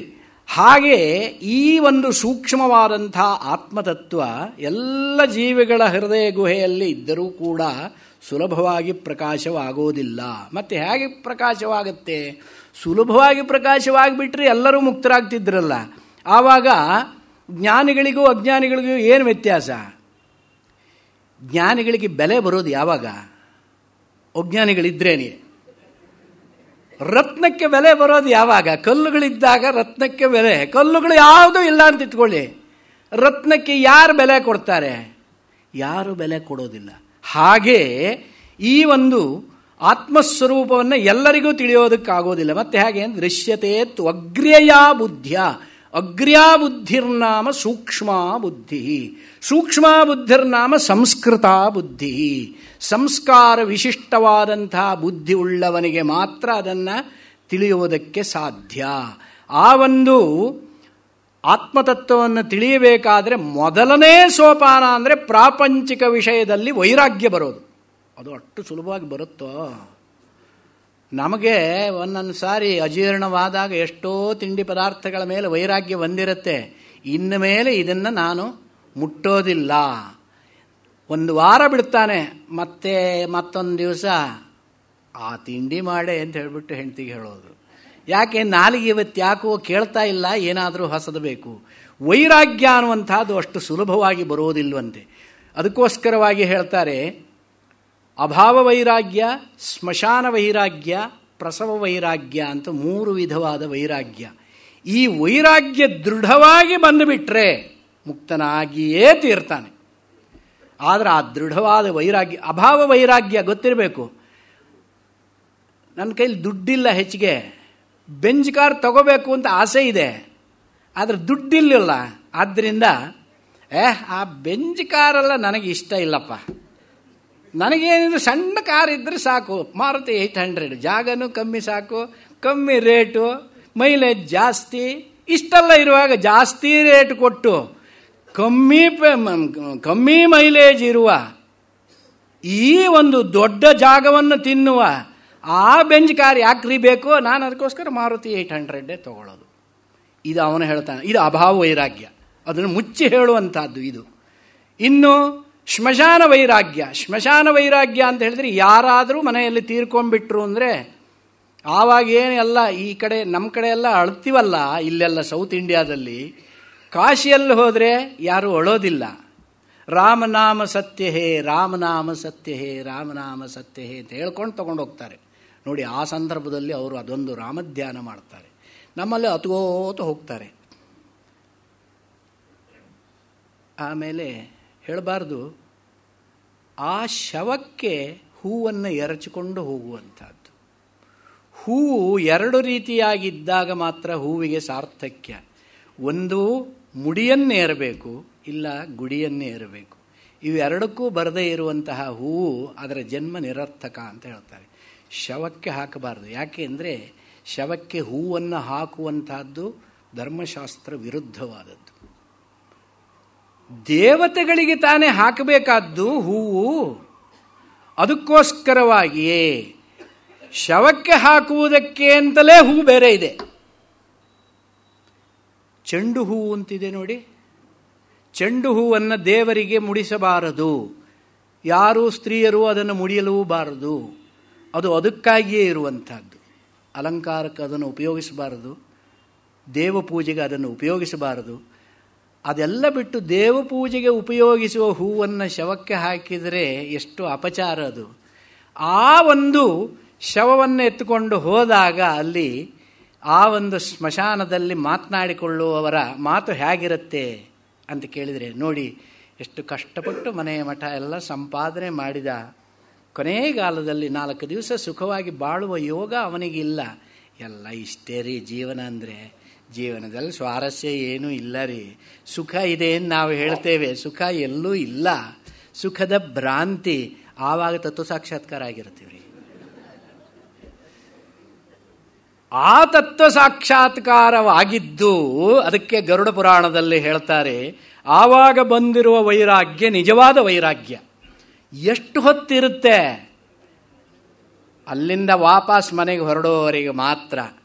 ಅಲ್ಲಿದ್ದಂತಹ ವೈರಾಗ್ಯ ಸ್ಥಿರವಾಗಿ ಬಂದದ್ದೇ ಆದಲ್ಲಿ ಗರುಡ ಪುರಾಣದ ಕೋನ ಮುಚ್ಚೇತ ಬಂಧನಾತ್ ಅಂತ ಹೇಳ್ತಾರೆ. ಆ ವೈರಾಗ್ಯ ನಿಜವಾಗಿ ಸ್ಥಿರವಾಗಿದ್ದರೆ ಯಾರು ಈ ಭವಬಂಧದಿಂದ ವಿಮುಕ್ತನಾಗೋದಿಲ್ಲ. ಆದರೆ ಅದು ಅಲ್ಲಿಂದ ತಿರುಗಿ ಹೊರಡುವವರೆಗೆ, ತಿರುಗಿ ಹೊರಟು ಮನೆಗೆ ಬಂದ ನಂತರ ಕಬ್ಬಿಣದ ಪೀಠಿಗೆ ಬೀಗಿದ ಕೀ ಎಲ್ಲಿದೆ? ಅಲ್ಲಿಂದಲೇ ಶುರುವಾಗುತ್ತೆ ಆಸ್ತಿಯ ವಿಚಾರದಲ್ಲಿ. ಅಂದರೆ ಪ್ರಾಪಂಚಿಕ ವ್ಯವಹಾರದಲ್ಲಿ ಮನಸ್ಸು ಮತ್ತೆ ಜಾಗೃತವಾಗುತ್ತೆ, ಅಹಂ ಮಮ ಅನ್ನುವಂಥದ್ದು ಜಾಗೃತವಾಗುತ್ತೆ. ಇದು ಆ ರೀತಿಯಾದ ಸ್ಮಶಾನ ವೈರಾಗ್ಯ. ಇನ್ನು ಪ್ರಸವ ವೈರಾಗ್ಯ, ಆ ಹೆಣ್ಣಿನ ಜನ್ಮಕ್ಕೆ ಇರುವಂತಹ ಒಂದು ಮಹತ್ವ ಏನಿದೆ, ಸ್ತ್ರೀ ಪುಂ ಸಂಯೋಗದಿಂದಲೇ ಸೃಷ್ಟಿಯ ಮೂಲ ಪ್ರಕೃತಿ. ಆ ಸ್ತ್ರೀ ಪುಂ ಸಂಯೋಗದಿಂದ ಬರುವಂತಹ ಸೃಷ್ಟಿಯಲ್ಲಿ ನವಮಾಸದ ಗರ್ಭವನ್ನು ಧರಿಸಿರುವಂತಹ ಆ ಸ್ತ್ರೀ ಪಡುವ ವೇದನೆ ನಿಮಗೆಲ್ಲ ಪುರುಷರಿಗೆ ಏನು ಗೊತ್ತು? ಯಾರಿಗೂ ಗೊತ್ತಾಗೋಲ್ಲ. ನವಮಾಸ ಗರ್ಭಧಾರಣ ಜನಿತ ವೇದನಾ, ದುಃಖ ಇತ್ಯಾದಿಗಳು ಸ್ತ್ರೀಯರಿಗೆ ಮಾತ್ರ ಗೊತ್ತು. ಆ ಒಂದು ಸಂದರ್ಭದಲ್ಲಿ ಸ್ತ್ರೀಯರಲ್ಲಿ ಒಂದು ಯೋಚನೆ ಬರುತ್ತಂತೆ. ಪ್ರತಿಯೊಬ್ಬ ಸ್ತ್ರೀಯಲ್ಲೂ ಈ ಯೋಚನೆ ಬರುತ್ತೆ. ಇಷ್ಟಕ್ಕೆ ಕಾರಣ ಯಾರು? ಈ ನನ್ನ ಗಂಡನನ್ನು ನಾನು ನಂಬಿಕೊಂಡಿದ್ದಕ್ಕೆ ನಾನು ಈ ಒಂದು 9 ಮಾಸದವರೆಗೆ ಈ ದುಃಖವನ್ನು ಅನುಭವಿಸುವಂತಹ ಸ್ಥಿತಿಗೆ ತಂದಿಟ್ಟಿದ್ದಾನೆ. ಇದು ಒಂದು ಸಾರಿ ಇದರಿಂದ ನಾನು ಹೊರಗೆ ಬಂದರೆ, ಅಂದರೆ ಗರ್ಭದಿಂದ ಹೊರಗೆ ಮಗು ಬಂದರೆ, ನಾನು ಈ ವೇದನೆಯಿಂದ ಹೊರಗೆ ಬಂದರೆ ಇನ್ನು ಆ ಗಂಡನ ಸಹವಾಸ ಮಾಡಲ್ಲ, ಖಂಡಿತ ಅವನ ಸಹವಾಸವೇ ಬೇಡ ಅಂತಲೇ ಹೇಳ್ತಾರಂತೆ ಪ್ರತಿಯೊಬ್ಬ ಹೆಂಗಸೂ ಕೂಡ. ಆತ್ಮಸಾಕ್ಷಿಯಾಗಿ ಎಲ್ಲರೂ ಹೇಳುವಂಥದ್ದು. ಇದರಲ್ಲೇನು ಸತ್ಯ ಸುಳ್ಳು ನಾ ಹೇಳ್ತಾ ಇದ್ದೀನಿ, ಯಾಕೆ ನಾ ಹೇಳೋದಲ್ಲ, ಇದು ಗರ್ಭೋಪನಿಷತ್ತಿನಲ್ಲಿರುವಂತಹದ್ದು, ವೈರಾಗ್ಯ ಶತಕದಲ್ಲಿ ಹೇಳಿರುವಂತಹದ್ದು. ಆ ರೀತಿಯಾಗಿ ಯೋಚನೆ ಮಾಡ್ತಾಳಂತೆ ಸ್ತ್ರೀ. ಮಗು ಈಚೆಗೆ ಬಂತು, ಆನಂತರದಲ್ಲಿ ಜಾತಕರಣವಾಯಿತು, ನಾಮಕರಣವಾಯಿತು, ಮಗು ನಗಲಿಕ್ಕೆ ಶುರು ಮಾಡಿತು. ಎಷ್ಟು ಚೆನ್ನಾಗಿದೆ ಅಲ್ವೇನ್ರಿ ಮಗು? ಯಾರ ತರಹ ಇದೆ? ನಿಮ್ಮ ತರಹ ಇದೆ ಕಣಮ್ಮ ಅಂತ ಅವನು. ಇಲ್ಲ ರೀ, ನಿಮ್ಮ ತರಹ ಇದೆ. ಅಲ್ಲಿಂದ ಶುರುವಾಗುತ್ತೆ ಪುನಃ ಪ್ರಾಪಂಚಿಕ ವ್ಯವಹಾರ. ಆನಂತರದಲ್ಲಿ ಹೀಗೆ ಮಾತನಾಡ್ತಾ ಹೋಗ್ರಿ ನೀವು, ಈ ಹುಸಿ ಮುನಿಸು ಇತ್ಯಾದಿಗಳೆಲ್ಲ ಬರ್ತಾ ಬರ್ತಾ ಬರ್ತಾ ಪುನಃ ಪ್ರಾಪಂಚಿಕ ವ್ಯವಹಾರಕ್ಕೆ ಅವಳನ್ನು ಎಳ್ಕೊಂಬರ್ತಾನೆ. ಹಾಗಾಗಿ ಗೊತ್ತೇ ಇರಲಿಲ್ಲ ಹಿಂದಿನ ಕಾಲದಲ್ಲಿ 1 ಡಜನ್ ಮಕ್ಕಳು. ಇವತ್ತಿನವರು ಬುದ್ಧಿವಂತರು 1 ತಪ್ಪಿದ್ರೆ 2, ಇನ್ನಿನ್ನು ಬಹುಶಃ ಅದೂ ಇಲ್ಲ. ಅದಕ್ಕೋಸ್ಕರವಾಗಿ ಹಿಂದೆ ಜಾಯಿಂಟ್ ಫ್ಯಾಮಿಲಿ ಅಂತ ಇರ್ತಾ ಇತ್ತು. ಇವತ್ತು ಜಾಯಿಂಟ್ ಫ್ಯಾಮಿಲಿ ಅಂತಿದೆ. ಗಂಡ ಹೆಂಡತಿ ಒಟ್ಟಿಗಿದ್ರೆ ಅದು ಜಾಯಿಂಟ್ ಫ್ಯಾಮಿಲಿ ಅಷ್ಟೇ. ಗಂಡ ಹೆಂಡತಿ ಬೇರೆ ಆಗಿಲ್ಲ ನೋಡಿ, ಅವರಿನ್ನೂ ಮದುವೆ ಆಗಿ 2 ವರ್ಷ ಆದರೂ ಇನ್ನೂ ಡೈವರ್ಸ್ ತಗೊಂಡಿಲ್ಲ. ಆದ್ದರಿಂದ ಜಾಯಿಂಟ್ ಫ್ಯಾಮಿಲಿ ಅಂದರೆ ಅದೇ. ಈ ರೀತಿಯಾಗಿರುವಂತಹ ಕಾಲ ಬಂದಿದೆ. ಒಬ್ಬನಿಗೆ ಜಾಯಿಂಟ್ ಫ್ಯಾಮಿಲಿ ಅಂತ ಹೇಳೋದಕ್ಕೆ ಸಾಧ್ಯವಿಲ್ಲ, ಅಂತಹ ಕಾಲ ಬರೋದಿಲ್ಲ. ಆದ್ದರಿಂದ ಹೀಗೆ ಈ ಸ್ಮಶಾನ ವೈರಾಗ್ಯ, ಪ್ರಸವ ವೈರಾಗ್ಯ, ಅಭಾವ ವೈರಾಗ್ಯ ಅನ್ನುವಂಥದ್ದು, ಪ್ರಾಪಂಚಿಕ ವಿಷಯದಲ್ಲಿ ಇಂತಹ ವೈರಾಗ್ಯ ಅನ್ನುವಂಥದ್ದು ಆ ಕ್ಷಣದಲ್ಲಿ ಬಂದ ವೈರಾಗ್ಯ ಸ್ಥಿರವಾಗಿ ನಿಂತಿದ್ದೇ ಆದರೆ ಕೋನ ಮುಚ್ಚೇತ ಬಂಧನ. ಅದು ಯಾರಿಗೆ ತಾನೇ ಪ್ರಾಪಂಚಿಕ ವ್ಯವಹಾರದಿಂದ ವಿಮುಕ್ತಿ ಎನ್ನುವಂಥದ್ದು ಸಿಗೋದಿಲ್ಲ. ಪ್ರತಿಯೊಬ್ಬರಿಗೂ ಸಿಕ್ಕಿಯೇ ಸಿಗುತ್ತೆ. ಆದರೆ ಅದು ಅಷ್ಟು ಸುಲಭ ಅಲ್ವೇ? ಇವತ್ತು ಬರುತ್ತೆ, ಮತ್ತೊಂದು ಗಳಿಗೆ ಪ್ರಾಪಂಚಿಕ ಆಸಕ್ತಿಯೇ ಬರುತ್ತೆ. ಆಸಕ್ತಿ ಎನ್ನುವಂಥದ್ದು ಯಾಕೆ ಅಂತ ಕೇಳಿದರೆ ನಮ್ಮ ಇಂದ್ರಿಯಗಳು ಆ ರೀತಿಯಾಗಿ ಎಳ್ಕೊಂಡು ಹೋಗ್ತವೆ. ಅದಕ್ಕೋಸ್ಕರವಾಗಿ ಅಗ್ರ್ಯಯ ಸೂಕ್ಷ್ಮಯ ಬುದ್ಧಿಯ ಸೂಕ್ಷ್ಮದರ್ಶಿಭಿರೇವ ದೃಶ್ಯತೆ. ಅಂಥ ಪರಮಾತ್ಮನನ್ನು ನೋಡೋದಕ್ಕೆ ಸೂಕ್ಷ್ಮವಾದ ಬುದ್ಧಿ ಬೇಕು. ಹೌದು, ಆ ಸೂಕ್ಷ್ಮವಾದ ಬುದ್ಧಿಯನ್ನು ಪಡೆಯೋದೇ ಹಾಗೆ. ಈಗ ಬರ್ತದೆ ಯೋಗದ ವಿಚಾರ. ಇವತ್ತೆಲ್ಲ ಯೋಗ ಯೋಗ ಯೋಗ ಅಂತ ಹೇಳ್ತಾರಲ್ಲ, ಆ ಯೋಗದ ವಿಚಾರ ಉಪನಿಷತ್ತಿನಲ್ಲಿ ಹೇಳಿದ್ದಾರೆ. ಯೋಗ ತಾರಾವಳಿ ಉಪನಿಷತ್ತಂತಲೇ ಬೇರೆ ಇದೆ. ಬೇಕಾದಷ್ಟು ವಿಚಾರಗಳು ಯೋಗಕ್ಕೆ ಸಂಬಂಧಪಟ್ಟಂತಹ 5-6 ಉಪನಿಷತ್ತುಗಳಿದ್ದಾವೆ. ಅವುಗಳಲ್ಲಿ ವಿವರಣೆ ಮಾಡಿದ್ದಾರೆ. ಇವತ್ತಿನ ಯೋಗ ಎಲ್ಲ ಹೇಳ್ತಾ ಇದ್ದಾರಲ್ಲ, ಯಾರಿಗೂ ಉಪನಿಷತ್ತಿನಲ್ಲಿ ಹೇಳಿರುವ ಯೋಗದ ಸ್ವರೂಪ ಗೊತ್ತಿಲ್ಲ. ಈ ಯೋಗವನ್ನು ಯಾರೂ ನೋಡಿರೋದಿಲ್ಲ. ಕೇವಲ ಟ್ರಾನ್ಸ್ಲೇಟೆಡ್ ಬುಕ್ನಲ್ಲಿ ಇರುವಂಥ ಕೆಲವೊಂದಷ್ಟು ಆಸನಗಳಿದ್ದಾವಲ್ಲ, ಆ ಆಸನಗಳನ್ನು ಹಿಡ್ಕೊಂಡು ಇದನ್ನೇ ದೊಡ್ಡ ಯೋಗ ಅಂತ ಪ್ರತಿಬಿಂಬಿಸ್ತಾ ಇದ್ದಾರೆ. ಯೋಗ ಅದಲ್ಲ, ಅದು ಪ್ರಥಮ ಸೋಪಾನ. ಅಲ್ಲೇ ಇದ್ದುಬಿಟ್ರೆ ನಾವು ಅಲ್ಲೇ ಕೂತಿರ್ತೀವಿ, ಮೇಲೆ ಹೋಗೋದಿಲ್ಲ. ಈ ಒಂದು ಶಾರೀರಿಕ ವ್ಯಾಯಾಮ ಯೋಗವಲ್ಲ, ಯಮ ನಿಯಮ ಆಸನ ಅಲ್ಲಿಯವರೆಗೆ ಆಗೋಯ್ತು. ಮುಂದೆ ಹೋಗೋದು ಬೇಡವೇ? ಪ್ರಾಣಾಯಾಮ, ಪ್ರತ್ಯಾಹಾರ, ಧಾರಣ, ಧ್ಯಾನ, ಸಮಾಧಿವರೆಗೆ ಹೋಗಬೇಕಾದ್ರೆ ನಾವು ಯಮ ನಿಯಮ ಆಸನ ಇವುಗಳಲ್ಲೇ ಕೂತ್ಕೊಂಡ್ಬಿಟ್ರೆ ಅನೇಕ ಆಸನಗಳು ಏನು ಅಂದರೆ, ಇವತ್ತು ಎಲ್ಲರಿಗೂ ಆರೋಗ್ಯದ ದೊಡ್ಡ ಚಿಂತೆ ಇದೆ. ಆ ಆರೋಗ್ಯವನ್ನು ಪಡೆದುಕೊಳ್ಳೋದಕ್ಕೆ ಯೋಗಾಸನ ಮಾಡಿ, there ends the matter, that's all. ಅಷ್ಟೇ ಕೂತ್ಕೊಂಡ್ಬಿಟ್ರಾಯ್ತೆ, ಸ್ವಸ್ಥವಾದ ಶರೀರ ಬಂತು. ಸ್ವಸ್ಥವಾದ ಶರೀರ ಬಂದು ನೀನು ಏನು ಮಾಡಬೇಕು? ಯುದ್ಧ ಮಾಡಬೇಕಾ? ಇಲ್ಲ ತಾನೆ. ಸ್ವಸ್ಥವಾದ ಶರೀರದಲ್ಲಿ ಸ್ವಸ್ಥವಾದ ಮನಸ್ಸು ಬರಬೇಕು. A sound mind in a sound body, ಅದು ಅಲ್ಲಿಗೆ ಬರಬೇಕು. ಸ್ವಸ್ಥವಾದ ಶರೀರವನ್ನು ಪಡ್ಕೊಂಡೆ ಇನ್ನು ಆ ಸ್ವಸ್ಥವಾದ ಶರೀರದಿಂದ ಸಾಧನೆಯನ್ನು ಮಾಡಿ ಮನಸ್ಸನ್ನು ಶುದ್ಧಿ ಮಾಡ್ಕೋಬೇಕು. ಈಗ ಶರೀರ ಶುದ್ಧಿ ಆಯಿತು, ಮನಸ್ಸನ್ನು ಶುದ್ಧಿ ಮಾಡ್ಕೋಬೇಕು. ಮನಸ್ಸನ್ನು ಶುದ್ಧಿ ಮಾಡಿದ ನಂತರ ಬುದ್ಧಿಯನ್ನು ಶುದ್ಧಿ ಮಾಡಬೇಕು. ಇಷ್ಟೆಲ್ಲ ಮಾಡಬೇಕಾದ್ರೆ ಮೊದಲು ಏನು ಮಾಡಬೇಕು? ಇಂದ್ರಿಯ ನಿಗ್ರಹವೇ ಪ್ರಧಾನ. ಆರಂಭವಾಗುವುದು ಅಲ್ಲಿಂದ ಆರಂಭವಾಗುವುದು. ಅದನ್ನೇ ಮುಂದೆ ಯಚ್ಛೇದ್ ವಾಂಗ್ ಮನಸಿ ಪ್ರಾಜ್ಞ ತದ್ಯಚ್ಛೇದ್ ಜ್ಞಾನೇ ಆತ್ಮನಿ ಜ್ಞಾನಂ ಆತ್ಮನಿ ಮಹತಿ ನಿಯಚ್ಛೇ ತದ್ಯಚ್ಛೇದ್ ಶಾಂತೆ ಆತ್ಮನಿ. ಇದು ಸಂಪೂರ್ಣವಾಗಿ ಯೋಗದ ಸ್ವರೂಪವನ್ನು, ಹೇಗೆ ನಾವು ಯೋಗವನ್ನು ಅಭ್ಯಾಸ ಮಾಡಿಕೊಂಡು ಯಾವ ರೀತಿ ಮುಂದೆ ಹೋಗಬೇಕು. ಯಚ್ಛೇದ್ ವಾಂಗ್ ಮನಸಿ, ಮನಸ್ಸಿನಲ್ಲಿ ಮೊದಲನೆಯದಾಗಿ ವಾಗೀಂದ್ರಿಯ. ವಾಗೀಂದ್ರಿಯ ಅಂದರೆ ಅಲ್ಲಿ ಉಪಲಕ್ಷಣ ಅಂತ ಹೇಳ್ತಾರೆ. ಉಪಲಕ್ಷಣ ಅಂದರೆ ಕೇವಲ ವಾಗೀಂದ್ರಿಯ ಮಾತ್ರವಲ್ಲ, ಎಲ್ಲ ಇಂದ್ರಿಯಗಳನ್ನು ಮನಸ್ಸಿನಲ್ಲೇ ಲಯಗೊಳಿಸಬೇಕು. ಹೆಂಗೆ ಅದು? ನೀರಿನಲ್ಲಿ ಸಕ್ಕರೆ ಹಾಕಿದರೆ ಅದು ಕರಗಿ ಹೋಗುತ್ತೆ, ಲಯವಾಗುತ್ತೆ. ಹೌದಾ? ಗಟ್ಟಿಯಾದ ತುಪ್ಪ ಬಿಸಿ ಮುಟ್ಟಿಸಿದ್ರೆ ಕರಗಿ ಹೋಗುತ್ತೆ. ಆ ಗಟ್ಟಿತನ, ಕಾಠಿನ್ಯ ಲಯವಾಯಿತು, ಈಗಿಲ್ಲ. ಹಾಗೆ ಈ ಇಂದ್ರಿಯಗಳನ್ನು ಮನಸ್ಸಿನಲ್ಲಿ ಲಯ ಮಾಡಬೇಕು ಅಂತ ಹೇಳಿದರೆ ಅದು ಹೇಗೆ ಸ್ವಾಮಿ ಅಂತ ಕೇಳ್ಬೋದು. ಮನಸ್ಸು ಯಾವುದೇ ಕಾರಣಕ್ಕೂ ಬಾಹ್ಯ ವಿಷಯದಲ್ಲಿ ಹೋಗದೇ ಇರುವಂತಹ ರೀತಿಯಲ್ಲಿ ಇಂದ್ರಿಯಗಳು ಕಣ್ಣಿನಿಂದ ನೋಡಿದರೂ ನೋಡದೇ ಇದ್ದ ಹಾಗೆ, ಕೇಳಿದರೂ ಕೇಳದೇ ಇದ್ದ ಹಾಗೆ, ಪಶ್ಯನ್ನಪಿ ನ ಪಶ್ಯತಿ ಅಂತ ಹೇಳೋದಿಲ್ವೇ? ಈಗ ನಾನಿಲ್ಲಿ ಪ್ರವಚನ ಮಾಡ್ತಾ ಇದ್ದಾಗ ಯಾರಿಗಾದರೂ ಅಕಸ್ಮಾತು ಏನಾದರೂ ಸಮಸ್ಯೆಗಳು ಪ್ರತಿಯೊಬ್ಬರಿಗೂ ಇದ್ದೇ ಇರ್ತವೆ. ಆ ಸಮಸ್ಯೆ ವಿಚಾರವನ್ನು ಮಾಡ್ತಾ ಮನಸ್ಸು ಕೂತು ಬಿಟ್ರೆ ಅಥವಾ ಮನೆಗೆ ಹೋಗಿಬಿಟ್ರೆ ಮನಸ್ಸು ಇಲ್ಲಿ ನಾ ಹೇಳೋದು ಕೇಳೋದಿಲ್ಲ ತಾನೆ. ಹಾಗೆ ಆ ಮನಸ್ಸು ಬಹಿರ್ಭೂತವಾಗುತ್ತೆ. ಬಹಿರ್ಭೂತವಾಗದೇ ಇರುವುದಕ್ಕೆ ಕಾರಣ ಈ ಇಂದ್ರಿಯ ನಿಗ್ರಹ. ಬಹಿರಿಂದ್ರಿಯಗಳನ್ನು ಮೊದಲು ನಿಗ್ರಹ ಮಾಡಿದಾಗ ವಾಗೀಂದ್ರಿಯವನ್ನು ಅದಕ್ಕೋಸ್ಕರವಾಗಿ ಮೌನವನ್ನು ಆಚರಿಸಬೇಕು. ಯಾರಾದರೂ ಸಾಧ್ಯವಿದ್ದರೆ ಪ್ರಯತ್ನಪಟ್ಟು ನೋಡಿ. ನಾನು 1 ವಾರ ಮೌನ ವ್ರತವನ್ನು ಆಚರಣೆ ಮಾಡ್ತೇನೆ. 1 ವಾರ ಬೇಡ, 1 ದಿವಸ ಮಾಡಿ ನೋಡಿ. 1 ದಿವಸ ಮೌನ ವ್ರತವನ್ನು ಆಚರಣೆ ಮಾಡಿ ನೋಡಿ. ಎಷ್ಟು ಕಷ್ಟ ಅನ್ನುವಂಥದ್ದು ಇದು ನಮಗೆಲ್ಲ ಅನುಭವಕ್ಕೆ ಬಂತು. ಒಂದು ಸಾರಿ ಎಡತೊರೆ ಸ್ವಾಮೀಜಿಯವರು ಒಂದು ಕಾರ್ಯಕ್ರಮ ಹಾಕ್ಕೊಂಡಿದ್ರು, ನಾವೆಲ್ಲ ಹೋಗಿದ್ವಿ. ಇವತ್ತು ಬೆಳಗ್ಗೆಯಿಂದ ನಾಳೆ ಬೆಳಗ್ಗೆ ಯಾರೂ ಮಾತನಾಡಬಾರ್ದು.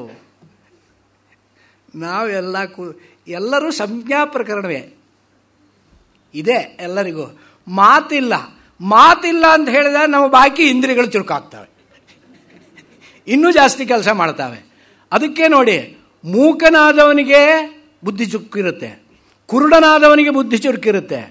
ಹಾಗೆ ಒಂದೊಂದು ಇಂದ್ರಿಯ ಲುಪ್ತವಾಯಿತು ಅಂದರೆ ಬಾಕಿ ಉಳಿದ ಇಂದ್ರಿಯಗಳು ಜಾಗೃತವಾಗಿಬಿಡ್ತವೆ. ಹಾಗೆ ಅದಕ್ಕೋಸ್ಕರವಾಗಿ ಈ ಜಾಗೃತವಾದ ಇಂದ್ರಿಯಗಳನ್ನು ಮೊದಲು ದಮನ ಮಾಡಬೇಕು. ಯಚ್ಛೇದ್ ವಾಂಗ್ಮನಸಿ, ವಾಗೀಂದ್ರಿಯ ಪುರಸ್ಸರವಾಗಿ 10 ಇಂದ್ರಿಯಗಳನ್ನು ಕೂಡ ಮನಸ್ಸಿನಲ್ಲಿ ಲಯಗೊಳಿಸಬೇಕು. ಮನಸ್ಸಿನಲ್ಲಿ ಲಯಗೊಳಿಸಿದ ನಂತರ ಕಣ್ಣು ಮುಚ್ಚಿಕೊಂಡು ಕೂತು ಬಿಡ್ತಾನೆ ಧ್ಯಾನಕ್ಕೆ. ಕಣ್ಣನ್ನು ಮುಚ್ಚಿದ್ರಿಂದ ಅದು ಲಯವಾಯಿತು ಅಂತ ತಿಳ್ಕೊಂಡ್ರೂ ಕೂಡ ಮನಸ್ಸು ರೂಪವನ್ನು ಧ್ಯಾನ ಮಾಡ್ತಿರುತ್ತೆ. ಹೌದಾ? ಕಣ್ಣಿನಲ್ಲಿ ರೂಪ ಕಾಣದೇ ಇದ್ದರೂ ಮನಸ್ಸಿನಲ್ಲಿ ರೂಪ ಕಾಣ್ತಾ ಇರುತ್ತೆ. ಆದರೂ ಕೂಡ ಒಂದು ಹಂತದವರೆಗೆ ಕಣ್ಣಿನಿಂದ ನೋಡುವಿಕೆಯನ್ನು ತಡೆದಿದ್ದರಿಂದ ಬಾಹ್ಯ ರೂಪದ ಒಂದು ಪ್ರದರ್ಶನವಾಗದೇ ಇರಬಹುದು. ಹಾಗೆ 10 ಇಂದ್ರಿಯಗಳನ್ನು ನಿಗ್ರಹಿಸಿ ಇದ್ದಾಗ ಮನಸ್ಸು ಈಗ ಹೊರಗಡೆ ಹೋಗುವುದಿಲ್ಲ. ಪ್ರಾಪಂಚಿಕ ಬಾಹ್ಯ ಪ್ರಪಂಚದ ವಸ್ತುವಿನಲ್ಲಿ ಮನಸ್ಸು ಸಂಬಂಧವನ್ನು ಹೊಂದೋದಿಲ್ಲ. ಅಷ್ಟರ ಮಟ್ಟಿಗೆ ಒಂದು ನಿಯಂತ್ರಣಕ್ಕೆ ಬಂದ ಹಾಗಾಯಿತು. ಅಷ್ಟಾದರೆ ಸಾಕೆ, ಮನಸ್ಸೇ ಮಂಡಿಗೆ ಅಗೀತಾ ಕೂತ್ಕೊಂಡ್ರೆ ಮನಸ್ಸಿನಲ್ಲಿ. ಆದ್ದರಿಂದ ಮನಸ್ಸನ್ನು ನಂತರದಲ್ಲಿ ಬುದ್ಧಿಯಲ್ಲಿ ಲಯ ಮಾಡಬೇಕು. ಮನಸ್ಸನ್ನು ಬುದ್ಧಿಯಲ್ಲಿ ಲಯ ಮಾಡೋದು ಹೇಗೆ ಸ್ವಾಮಿ? ಮನಸ್ಸೊಂದು ಬುದ್ಧಿ ಒಂದು, 2 ಬೇರೆ ತತ್ವ ಅಲ್ಲ, 2 ಅಂತಃಕರಣವೇ. ಅಂತಃಕರಣ ಎಂಬ ಒಂದೇ ತತ್ವ ವೃತ್ತಿಭೇದದಿಂದ, ಸಂಬಂಧ ಭೇದದಿಂದ ಬೇರೆ ಬೇರೆ, ಇದು ಮನಸ್ಸು, ಇದು ಬುದ್ಧಿ, ಇದು ಚಿತ್ತ, ಇದು ಅಹಂಕಾರ ಅಂತ ಹೇಳಲ್ಪಡುತ್ತೆ. ಮನೋಬುದ್ಧಿರ ಅಹಂಕಾರ ಚಿತ್ತಂ ಕರಣಮಾಂತರಂ ಸಂಶಯೋ ನಿಶ್ಚಯೋ ಗರ್ವ ಸ್ಮರಣಂ ವಿಷಯ ಇಮೇ. ಒಂದೇ ಅಂತಃಕರಣ ನಮಗಿರೋದು. ಅಂತಃಕರಣ ನೋಡಿ, ಆ ಶಬ್ದವೇ ಹೇಳುತ್ತೆ. ಅಂತಹ ಇನ್ನರ್ ಇನ್ಸ್ಟ್ರೂಮೆಂಟ್ ಅಂದರೆ ಇವೆಲ್ಲ ಬಾಹ್ಯಕರಣಗಳು, ಬಾಹ್ಯ ಇಂದ್ರಿಯಗಳೆಲ್ಲ ಬಾಹ್ಯಕರಣಗಳು, ಸಾಧನಗಳು. ಮನಸ್ಸು ಅನ್ನುವಂಥ ಅಂತಃಕರಣ, ಒಳಗಿನ ಸಾಧನ. ಆ ಒಳಗಿನ ಸಾಧನವಾದಂತಹ ಅಂತಃಕರಣದಲ್ಲಿ ಸಂಶಯ ವಿಪರ್ಯಯಗಳು ಬಂದಾಗ ಆ ಅಂತಃಕರಣವನ್ನೇ ಮನಸ್ಸು ಅಂತ ಹೇಳೋದು. ನಿಶ್ಚಯ ರೂಪವನ್ನು ತಾಳಿದಾಗ ಅದನ್ನು ಬುದ್ಧಿ ಅಂತ ಹೇಳೋದು. ಅಹಂಕಾರ ರೂಪ, ಗರ್ವ ರೂಪವನ್ನು ತಾಳಿದಾಗ ಅದನ್ನು ಅಹಂಕಾರ ಅಂತ ಹೇಳೋದು. ಸ್ಮರಣ ರೂಪವನ್ನು ತಾಳಿದಾಗ ಅದನ್ನು ಚಿತ್ತ ಅಂತ ಹೇಳೋದು. ಹೇಗೆ ಒಬ್ಬನೇ ಮನುಷ್ಯ ಸಂಬಂಧ ಭೇದದಿಂದ ನಾನಾ ನಾಮವನ್ನು ಪಡೀತಾನೆ. ಮನೆಯಲ್ಲಿ ಯಜಮಾನ, ಆಫೀಸ್ನಲ್ಲಿ ಆಫೀಸರು, ಗುರುಗಳ ಹತ್ರ ಭಕ್ತ, ಶಿಷ್ಯನಿಗೆ ಗುರು, ಈ ರೀತಿಯಾಗಿ ಒಬ್ಬ ವ್ಯಕ್ತಿಗೆ ನಾನಾ ಸಂಬಂಧ ಭೇದದಿಂದ ನಾನಾ ಹೆಸರುಗಳು ಹೇಗೆ ಬರುತ್ತವೋ ಹಾಗೆಯೇ ಸಂಬಂಧ ಭೇದದಿಂದ, ವೃತ್ತಿಭೇದದಿಂದ ಒಂದೇ ಅಂತಃಕರಣ ಮನಸ್ಸು ಅಂತ ಅನಿಸ್ಕೊಳ್ಳುತ್ತೆ, ಬುದ್ಧಿ ಅಂತ ಅನಿಸ್ಕೊಳ್ಳುತ್ತೆ. ಆ ಮನಸ್ಸನ್ನು ಬುದ್ಧಿಯಲ್ಲಿ ಲಯ ಮಾಡಬೇಕು ಅಂದರೆ ಅರ್ಥವೇನು? ಮನಸ್ಸಿನ ವಿಕಾರಗಳನ್ನು ತಡೆ ಹಿಡಿದಾಗ ಅದೇ ಬುದ್ಧಿ ಆಗುತ್ತೆ. ಮನಸ್ಸಿನಲ್ಲಿ ನಮಗೆ ಅನೇಕ ವಿಧವಾದಂತಹ ಚಿತ್ತ ವಿಕ್ಷೇಪ ವೃತ್ತಯ ಅಂತ ಯೋಗಶಾಸ್ತ್ರದಲ್ಲಿ ಹೇಳ್ತಾರೆ. ಆ ಚಿತ್ತವು ಅನೇಕ ರೂಪವನ್ನು ತಾಳುವುದಕ್ಕೆ ಬೇಕಾಗುವಂತಹ ವೃತ್ತಿ ಅಂದರೆ ಸಂಬಂಧ, ವಿಷಯದ ಜೊತೆ ಸಂಬಂಧ ಹೊಂದಿದಾಗ ಅದೆಲ್ಲ ವೃತ್ತಿಯಿಂದ. ಅದು ಆಗದೇ ಇದ್ದಾಗ ಮನಸ್ಸೇ ಬುದ್ಧಿ ಆಗಿಬಿಡುತ್ತೆ. ಆ ರೀತಿಯಾಗಿ ಮನಸ್ಸನ್ನು ಬುದ್ಧಿಯಲ್ಲಿ ಲಯ ಮಾಡಬೇಕು. ಬುದ್ಧಿಯಲ್ಲಿ ಲಯ ಮಾಡಿ ಆಯಿತು, ಅಲ್ಲಿವರೆಗೆ ನಾವು ಮಾಡಬಹುದು ಅಂತ ಇಟ್ಟುಕೊಂಡ್ರೆ, ಯಚ್ಛೇದ್ ವಾಂಗ್ಮನಸಿ ಪ್ರಾಜ್ಞ ತದ್ಯಚ್ಛೇತ್ ಜ್ಞಾನೇ ಆತ್ಮನಿ. ಜ್ಞಾನ ಅಂತ ಹೇಳಿದ್ರೆ ಇಲ್ಲಿ ಜ್ಞಾನ ಸಾಧನವಾದಂತಹ ಬುದ್ಧಿ ಅಂತ ಅರ್ಥ. ಜ್ಞಾನಂ ಆತ್ಮನಿ ಮಹತಿ ನಿಯಚ್ಛೇ ತದ್ಯಚ್ಛೇತ್ ಶಾಂತೆ ಆತ್ಮನಿ. ಜ್ಞಾನಂ ಆ ಬುದ್ಧಿಯನ್ನ ಆತ್ಮನಿ ಮಹತಿ ನಿಯಚ್ಛೇ, ಆತ್ಮನಿ ಈ ಬುದ್ಧಿಯನ್ನ ಆ ಒಂದು ಹಿರಣ್ಯಗರ್ಭ ಬುದ್ಧಿಯಲ್ಲಿ ಲಯಗೊಳಿಸಬೇಕು. ಅಂದರೆ ಬುದ್ಧಿ ನನ್ನ ಬುದ್ಧಿ ಬೇರೆ ನಿನ್ನ ಬುದ್ಧಿ ಬೇರೆ ಎನ್ನುವಂತಹ ಭಾವನೆಯಲ್ಲಿ ಈಗಿದ್ದೇವೆ. ನಮ್ಮೆಲ್ಲರ ಬುದ್ಧಿಯು ಒಂದೇನು ರೀತಿಯ ವಸುಧೈವ ಕುಟುಂಬಕನ್ಮಂತ ಈಗೆಲ್ಲ ಕಡೆಯಲ್ಲಿ ಉಚ್ಚಾರಣೆ ಮಾಡ್ತಾರಲ್ಲ, ನಾವೆಲ್ಲ ಒಂದು, ನಮ್ಮೆಲ್ಲರ ಬುದ್ಧಿಯು ಒಂದು ಅಂತ ಆದಾಗ ಅದೇ ಪ್ರಥಮಜ, ಅದೇ ಹಿರಣ್ಯಗರ್ಭ, ಅದೇ ಹಿರಣ್ಯಗರ್ಭನ ಸಮಷ್ಟಿ ಬುದ್ಧಿ. ಆ ಬುದ್ಧಿಯಲ್ಲಿ ಇದನ್ನು ಲಯಗೊಳಿಸಬೇಕು. ತದ್ಯಚ್ಛೇದ್ ಆ ಹಿರಣ್ಯಗರ್ಭ ಬುದ್ಧಿಯನ್ನ ಆತ್ಮನಿ ಶಾಂತೆ ಆತ್ಮನಿ ನಿರ್ವಿಕಾರವಾದಂಥ ಆತ್ಮನಲ್ಲಿ ಲಯಗೊಳಿಸಬೇಕು. ಇದು ಈ ಮಂತ್ರದ ಅರ್ಥ. ಇದು ಅಷ್ಟು ಸುಲಭವಾಗಿ ಮಾಡಲಿಕ್ಕಾಗುವಂಥದ್ದಲ್ಲ. ಇದಕ್ಕೆ ಯೋಗ ಬೇಕು, ಯೋಗಶಾಸ್ತ್ರದ ಸಹಾಯ ಬೇಕು. ಯೋಗಶಾಸ್ತ್ರದ ಸಹಾಯ ಬೇಕಾಗುವಾಗ ಶುರುವಾಗ್ತದೆ ಅಷ್ಟಾಂಗ ಯೋಗ ಅಂತ ಏನಿದೆಯೋ, ಅಷ್ಟಾಂಗ ಯೋಗದಲ್ಲಿ ಯಮನಿಯಮಾಸನ ಪ್ರಾಣಾಯಾಮ ಪ್ರತ್ಯಾಹಾರ ಧಾರಣಾಧ್ಯಾನ ಸಮಾಧಿ ರೂಪದಲ್ಲಿರುವಂತಹ ಅಷ್ಟಾಂಗ ಯೋಗಗಳು. ಯಮ ನಿಯಮ ಆಸನ. ನಾವು ಧ್ಯಾನಕ್ಕೆ ಕೂತ್ಕೊಳ್ಬೇಕಾದ್ರೆ ನೋಡಿ, ಎಲ್ಲರಿಗೂ ಕುರ್ಚೆ ಮೇಲೆ ಕೂತೇ ಅಭ್ಯಾಸವಾಗಿದ್ದು ಬಿಟ್ಟರೆ ಧ್ಯಾನಕ್ಕೆ ಕೂರುವಾಗ ಪದ್ಮಾಸನದಲ್ಲಿ ಕೂತ್ಕೋಬೇಕು ಅನ್ನುವಂಥದ್ದಿರೋದು. ಪದ್ಮಾಸನ ಬೇಡ, ಹಾಗೇ ಚಕ್ಕಲ್ ಮಕ್ಕಳ ಹಾಕ್ಕೊಂಡು ಕೂತ್ಕೊಳ್ಳಿಕ್ಕೂ ಆಗದೇ ಇರುವಂತಹ ಪರಿಸ್ಥಿತಿ, ದೇಹ ಸಹಕರಿಸೋದಿಲ್ಲ. ಅನೇಕ ರೋಗ ರುಜಿನಗಳು, ವಯೋಧರ್ಮ ಎಲ್ಲವೂ ಪೀಡಿಸುತ್ತೆ. ಅದಕ್ಕೋಸ್ಕರವಾಗಿ ಆಸನದ ಬಗ್ಗೆ ಹೇಳ್ತಾರೆ. ಆಸನ ಅಂದರೆ ಯಾವುದು? ನಿಜವಾಗಿ ಪದ್ಮಾಸನ ಆಸನ. ಪದ್ಮಾಸನದಲ್ಲಿ ಕೂತ್ಕೊಳ್ಳಿಕ್ಕೆ ಆಗಲಿಲ್ಲಪ್ಪ, ಏನು ಮಾಡ್ತೀರಾ ಆವಾಗ? ಸ್ಥಿರ ಸುಖಂ ಆಸನಂ, ಯೋಗಶಾಸ್ತ್ರದ ವಿವರಣೆ. ನಿಮಗೆ ಹೇಗೆ ಕೂತ್ಕೊಂಡ್ರೆ ಸುಖವಾಗುತ್ತೋ ಹಾಗೆ ಕೂತ್ಕೊಳ್ಳಿ ಅಂತ. ಹೇಗೆ ಕೂತ್ಕೊಂಡ್ರೆ? ಕೆಲವರಿಗೆ ಪೈಲ್ಸ್ ಕಂಪ್ಲೇಂಟ್ ಇರುತ್ತೆ, ಪದ್ಮಾಸನ ಎಲ್ಲ ಕೂತ್ಕೋತಾರೆ. ಕುರ್ಚೆ ಮೇಲೆ ಕೂತ್ಕೊಳ್ಳಿ, ತಪ್ಪೇನಿಲ್ಲ, ಹಾಗಾದರೂ ಕೂತ್ಕೊಳ್ಳಿಕ್ಕಾಗತ್ತಲ್ಲ. ಕೂತ್ಕೊಳ್ಳಿಕ್ಕೆ ಆಗೋದಿಲ್ಲ, ಮಲಗೇ ಇರ್ತೇನೆ ನಾನು ಅಂತ ಹೇಳುವಂತಹ ಸ್ಥಿತಿ ತಲುಪಿದವರಿಗೆ ಏನು ಮಾಡೋಕ್ಕಾಗಲ್ಲ. ಆ ರೀತಿಯಾಗಿ ಆಸನ ಸಿದ್ಧಿ ಆಗಬೇಕು. ಈ ಒಂದು ಪದ್ಮಾಸನವನ್ನು ಹಾಕಿ ಹಾಕಿ ಹಾಕಿ, ಪದ್ಮಾಸನ ಅಷ್ಟು ಸುಲಭದಲ್ಲೇ ಹಾಕ್ಲಿಕ್ಕೆ ಕೂತ್ಕೊಳ್ಳಿಕ್ಕಾಗೋಲ್ಲ, ಕಾಲು ನೋವು ಬರುತ್ತೆ. ಅಭ್ಯಾಸ ಮಾಡಿದರೆ ಅದೇ ಸುಲಭ, ಅದರಷ್ಟು ಸುಲಭ ಇನ್ನೊಂದಿಲ್ಲ. ಇದನ್ನು ತಾವೆಲ್ಲ ಪ್ರಯತ್ನಪಟ್ಟು ನೋಡ್ಬೋದು ಮನೆಗೆ ಹೋಗಿ. ಅಂತಹ ಪದ್ಮಾಸನ ನಾಳೆ ಮಾತ್ರ ಯಾರು ಬಂದು ಕಂಪ್ಲೇಂಟ್ ಮಾಡೋವಾಗಿಲ್ಲ ನನ್ನ ಹತ್ರ. ಮೂರ್ತಿಯವರು ಹೇಳಿದರು ನಾವು ಪದ್ಮಾಸನ ಹಾಕಿದ್ದೀನಿ, ಇವತ್ತು ನಡಿಲಿಕ್ಕೆ ಆಗೋದಿಲ್ಲ ಅಂತ ಹೇಳಿದರೆ ಅದು ಕಷ್ಟ. ಹಾಗೆ ಆ ಒಂದು ಆಸನ, ಆನಂತರದಲ್ಲಿ ಪ್ರಾಣಾಯಾಮ. ಪ್ರಾಣಾಯಾಮಕ್ಕೂ ಕೂಡ ವಿಧಾನವಿದೆ ಯೋಗಶಾಸ್ತ್ರದಲ್ಲಿ. ಚಂದ್ರನಾಡಿ ಸೂರ್ಯನಾಡಿ ರೂಪದಲ್ಲಿ ಈ ಒಂದು ಮೂಗಿನ ಹೊಳ್ಳೆಯಿಂದ ವಾಯುವನ್ನು ಎಳ್ಕೊಳ್ಬೇಕು, ಇದರಲ್ಲಿ ಬಿಡಬೇಕು. ಇದು ಉಚ್ಛ್ವಾಸ, ಇದು ನಿಶ್ವಾಸ. ಇದರಲ್ಲಿ ಎಳೆದುಕೊಂಡು ಇದರಲ್ಲಿ ಬಿಡುವಂತಹ ಒಂದು ಪ್ರಾಣಾಯಾಮ ಪ್ರಕ್ರಿಯೆ ಒಂದು ತರಹ. ಇದರಲ್ಲಿ ಎಳೆದುಕೊಂಡು ಇದರಲ್ಲಿ ಬಿಡುವಂತಹದ್ದು ಇನ್ನೊಂದು ಕ್ರಮ. ಎರಡೂ ಉಂಟು. ಒಂದರಲ್ಲೇ ಎಳೆದುಕೊಂಡು ಅದರಲ್ಲೇ ಬಿಡೋದು ಅನ್ನುವಂಥದ್ದಿಲ್ಲ. ಚಂದ್ರನಾಡಿಯಲ್ಲಿ ಎಳೆದುಕೊಂಡು ಸೂರ್ಯನಾಡಿಯಲ್ಲಿ ಬಿಡಬೇಕು, ಸೂರ್ಯನಾಡಿಯಲ್ಲಿ ಎಳೆದುಕೊಂಡ್ರೆ ಚಂದ್ರನಾಡಿಯಲ್ಲಿ ಬಿಡಬೇಕು. ಇದರಿಂದ ಈ BP ಎನ್ನುವಂಥದ್ದು ಇದೆಯಲ್ಲ, ಇದು ಕಂಟ್ರೋಲಿಗೆ ಬರುತ್ತೆ.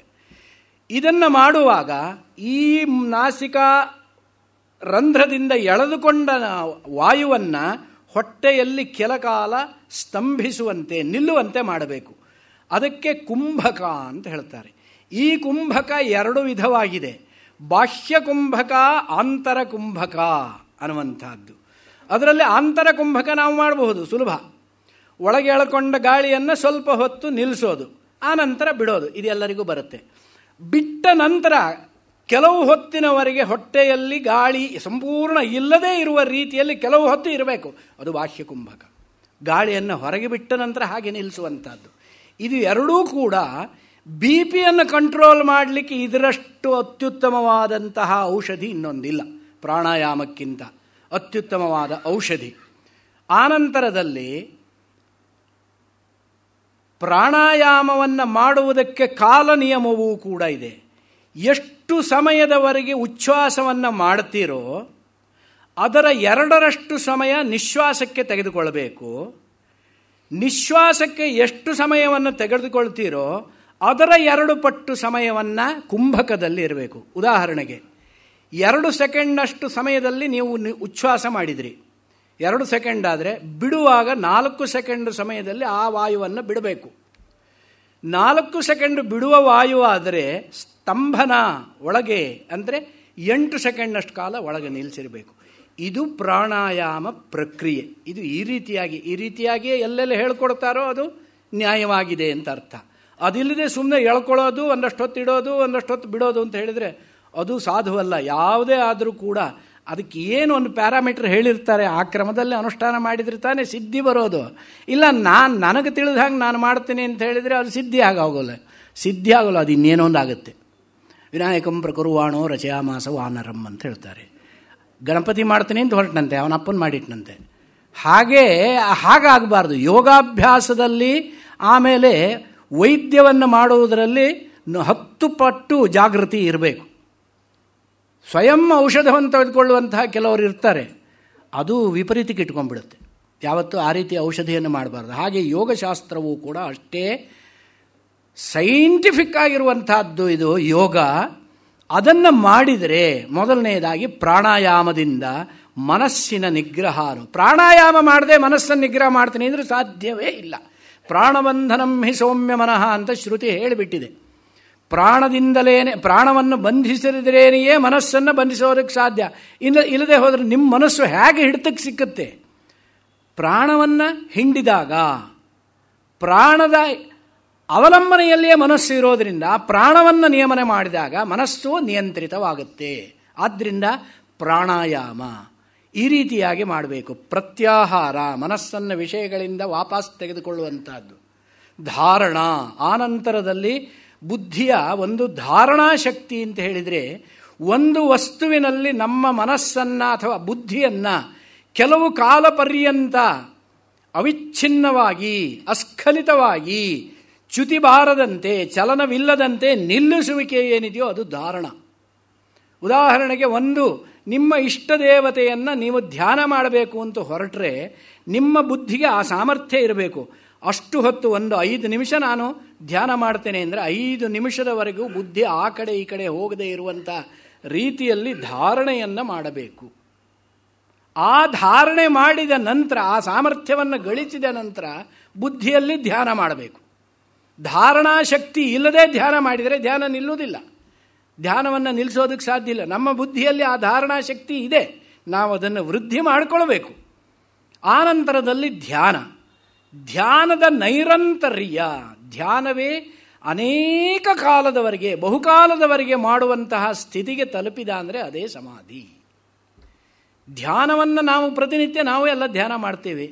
ಶಾಂತಾಗಾರಂ ಭುಜಗಶಯನಂ ಹೇಳ್ಕೊಂಡು ಧ್ಯಾನ ಮಾಡ್ತೀವಿ. 5 ನಿಮಿಷ ಮಾಡ್ತೀವಿ, ಎದ್ದು ಬಿಡ್ತೀವಿ. ಅಷ್ಟಾದರೂ ಸಾಲದು, ಅದು ಪ್ರತಿನಿತ್ಯದ ಧ್ಯಾನವಾಗುತ್ತೆ.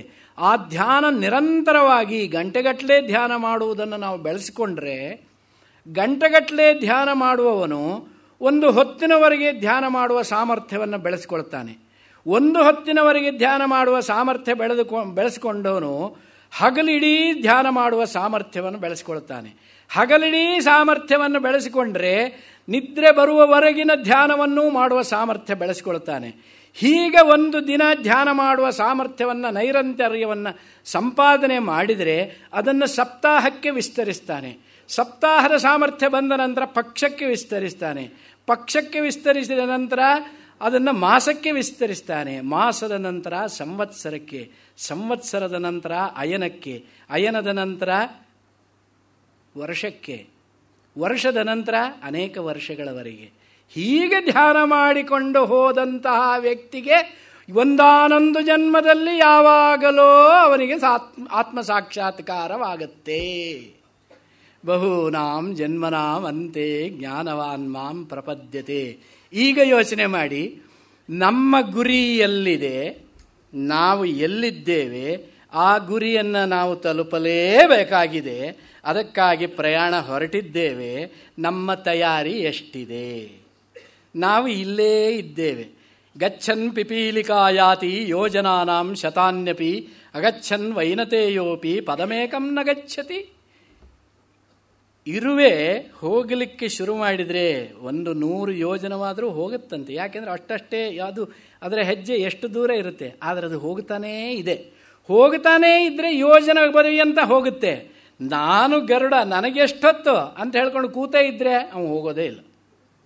ಹಾಗೆ ನಾವು ಪ್ರಯತ್ನವನ್ನು ಆರಂಭಿಸಬೇಕು. ಎಂದಿನವರೆಗೆ ಪ್ರಯತ್ನವನ್ನು ಆರಂಭಿಸೋದಿಲ್ಲವೋ ನಮ್ಮ ಗಮ್ಯಕ್ಕೆ ನಾವು ಹತ್ತಿರವಾಗೋದಿಲ್ಲ, ಇನ್ನೂ ದೂರ ದೂರ ದೂರ ದೂರ ಹೋಗ್ತೇವೆ. ಅಲ್ಲಿದೆ ನಮ್ಮ ಗಮ್ಯ, ನಾವು ಇಲ್ಲಿದ್ದೇವೆ. ಇಲ್ಲಿಂದ ನಾವು ಇನ್ನು ಮುಂದೆ ಹೋಗಬೇಕೇ ಹೊರತು ಹಿಂದೆ ಹೋಗಬಾರದು. ಅದು ನಾವು ಪಡ್ಕೊಳ್ಬೇಕಾದ್ರೆ ಯೋಗಶಾಸ್ತ್ರೋಕ್ತವಾದಂತಹ ರೀತಿಯಲ್ಲಿ ಹೇಳಿರುವಂತಹ ಸಾಧನೆಗಳ ಅನುಷ್ಠಾನ ಮಾಡಬೇಕು. ಶಾಂತೋದಾಂತ ಉಪರತಸ್ಥಿತಿಕ್ಷು ಶ್ರದ್ಧಾವಿತ್ತೋ ಭೂತ್ವ ಆತ್ಮನ್ನೇವಾತ್ಮಾನಂ ಪಶ್ಯೇತ್. ಬೃಹದಾರಣ್ಯಕ ಶ್ರುತಿ ಹೇಳುತ್ತೆ. ಶಾಂತಃ ದಾಂತಃ ಉಪರತಿ ತಿತಿಕ್ಷಾ ಶ್ರದ್ಧಾ ಸಮಾಧಿ, ಇದು ಶಮಾಧಿ ಷಟ್ಕ ಅಂತೇಳಿ. ಶಾಂತ ಅಂತ ಹೇಳಿದರೆ ಹೆಸರಿಟ್ಕೊಂಡಿರ್ತಾರೆ, ಶಾಂತ ಅಂತ ತುಂಬ ಸಿಟ್ಟಿರುತ್ತೆ. ಎಷ್ಟೋ ಶಾಂತ ಅಂತ ಹೆಸರಿಟ್ಕೊಂಡು ಅಷ್ಟೆಲ್ಲ ಸಿಟ್ಟಿಟ್ಕೊಂಡು ಕೂಗಾಡಬಾರ್ದು. ಆ ಹೆಸರಿಗಾದರೂ ಬೇಡವೇ ಬೆಲೆ. ಶಾಂತ ಅಂತ ಹೇಳಿದರೆ ಮನಸ್ಸನ್ನು ನಿಗ್ರಹ ಮಾಡಿದವನು ಶಾಂತಃ. ದಾಂತಃ ಅಂದರೆ ಇಂದ್ರಿಯಗಳನ್ನು ದಮನ ಮಾಡಿದವನು ದಾಂತಃ. ಶಾಂತೋ ದಾಂತಃ. ಉಪರತಿ ಅಂದರೆ ಸನ್ಯಾಸ. ಸನ್ಯಾಸ ಅಂತ ಹೇಳಿದರೆ ಪ್ರಾಪಂಚಿಕ ವಿಷಯಗಳಲ್ಲಿ ಆಸಕ್ತಿಯನ್ನು ಕಳೆದುಕೊಳ್ಳುವಿಕೆ, ಅದು ಉಪರತಿ. ಅಂದರೆ ಕಳೆದುಕೊಳ್ಳುವಿಕೆ ಅಂದರೆ ಈ ಅಭಾವ ವೈರಾಗ್ಯದ ಹಾಗಲ್ಲ, ನಿಜವಾಗಿ ಅದು ಆಗಬೇಕು. ಆಸಕ್ತಿರನಭಿಶ್ವಂಗ.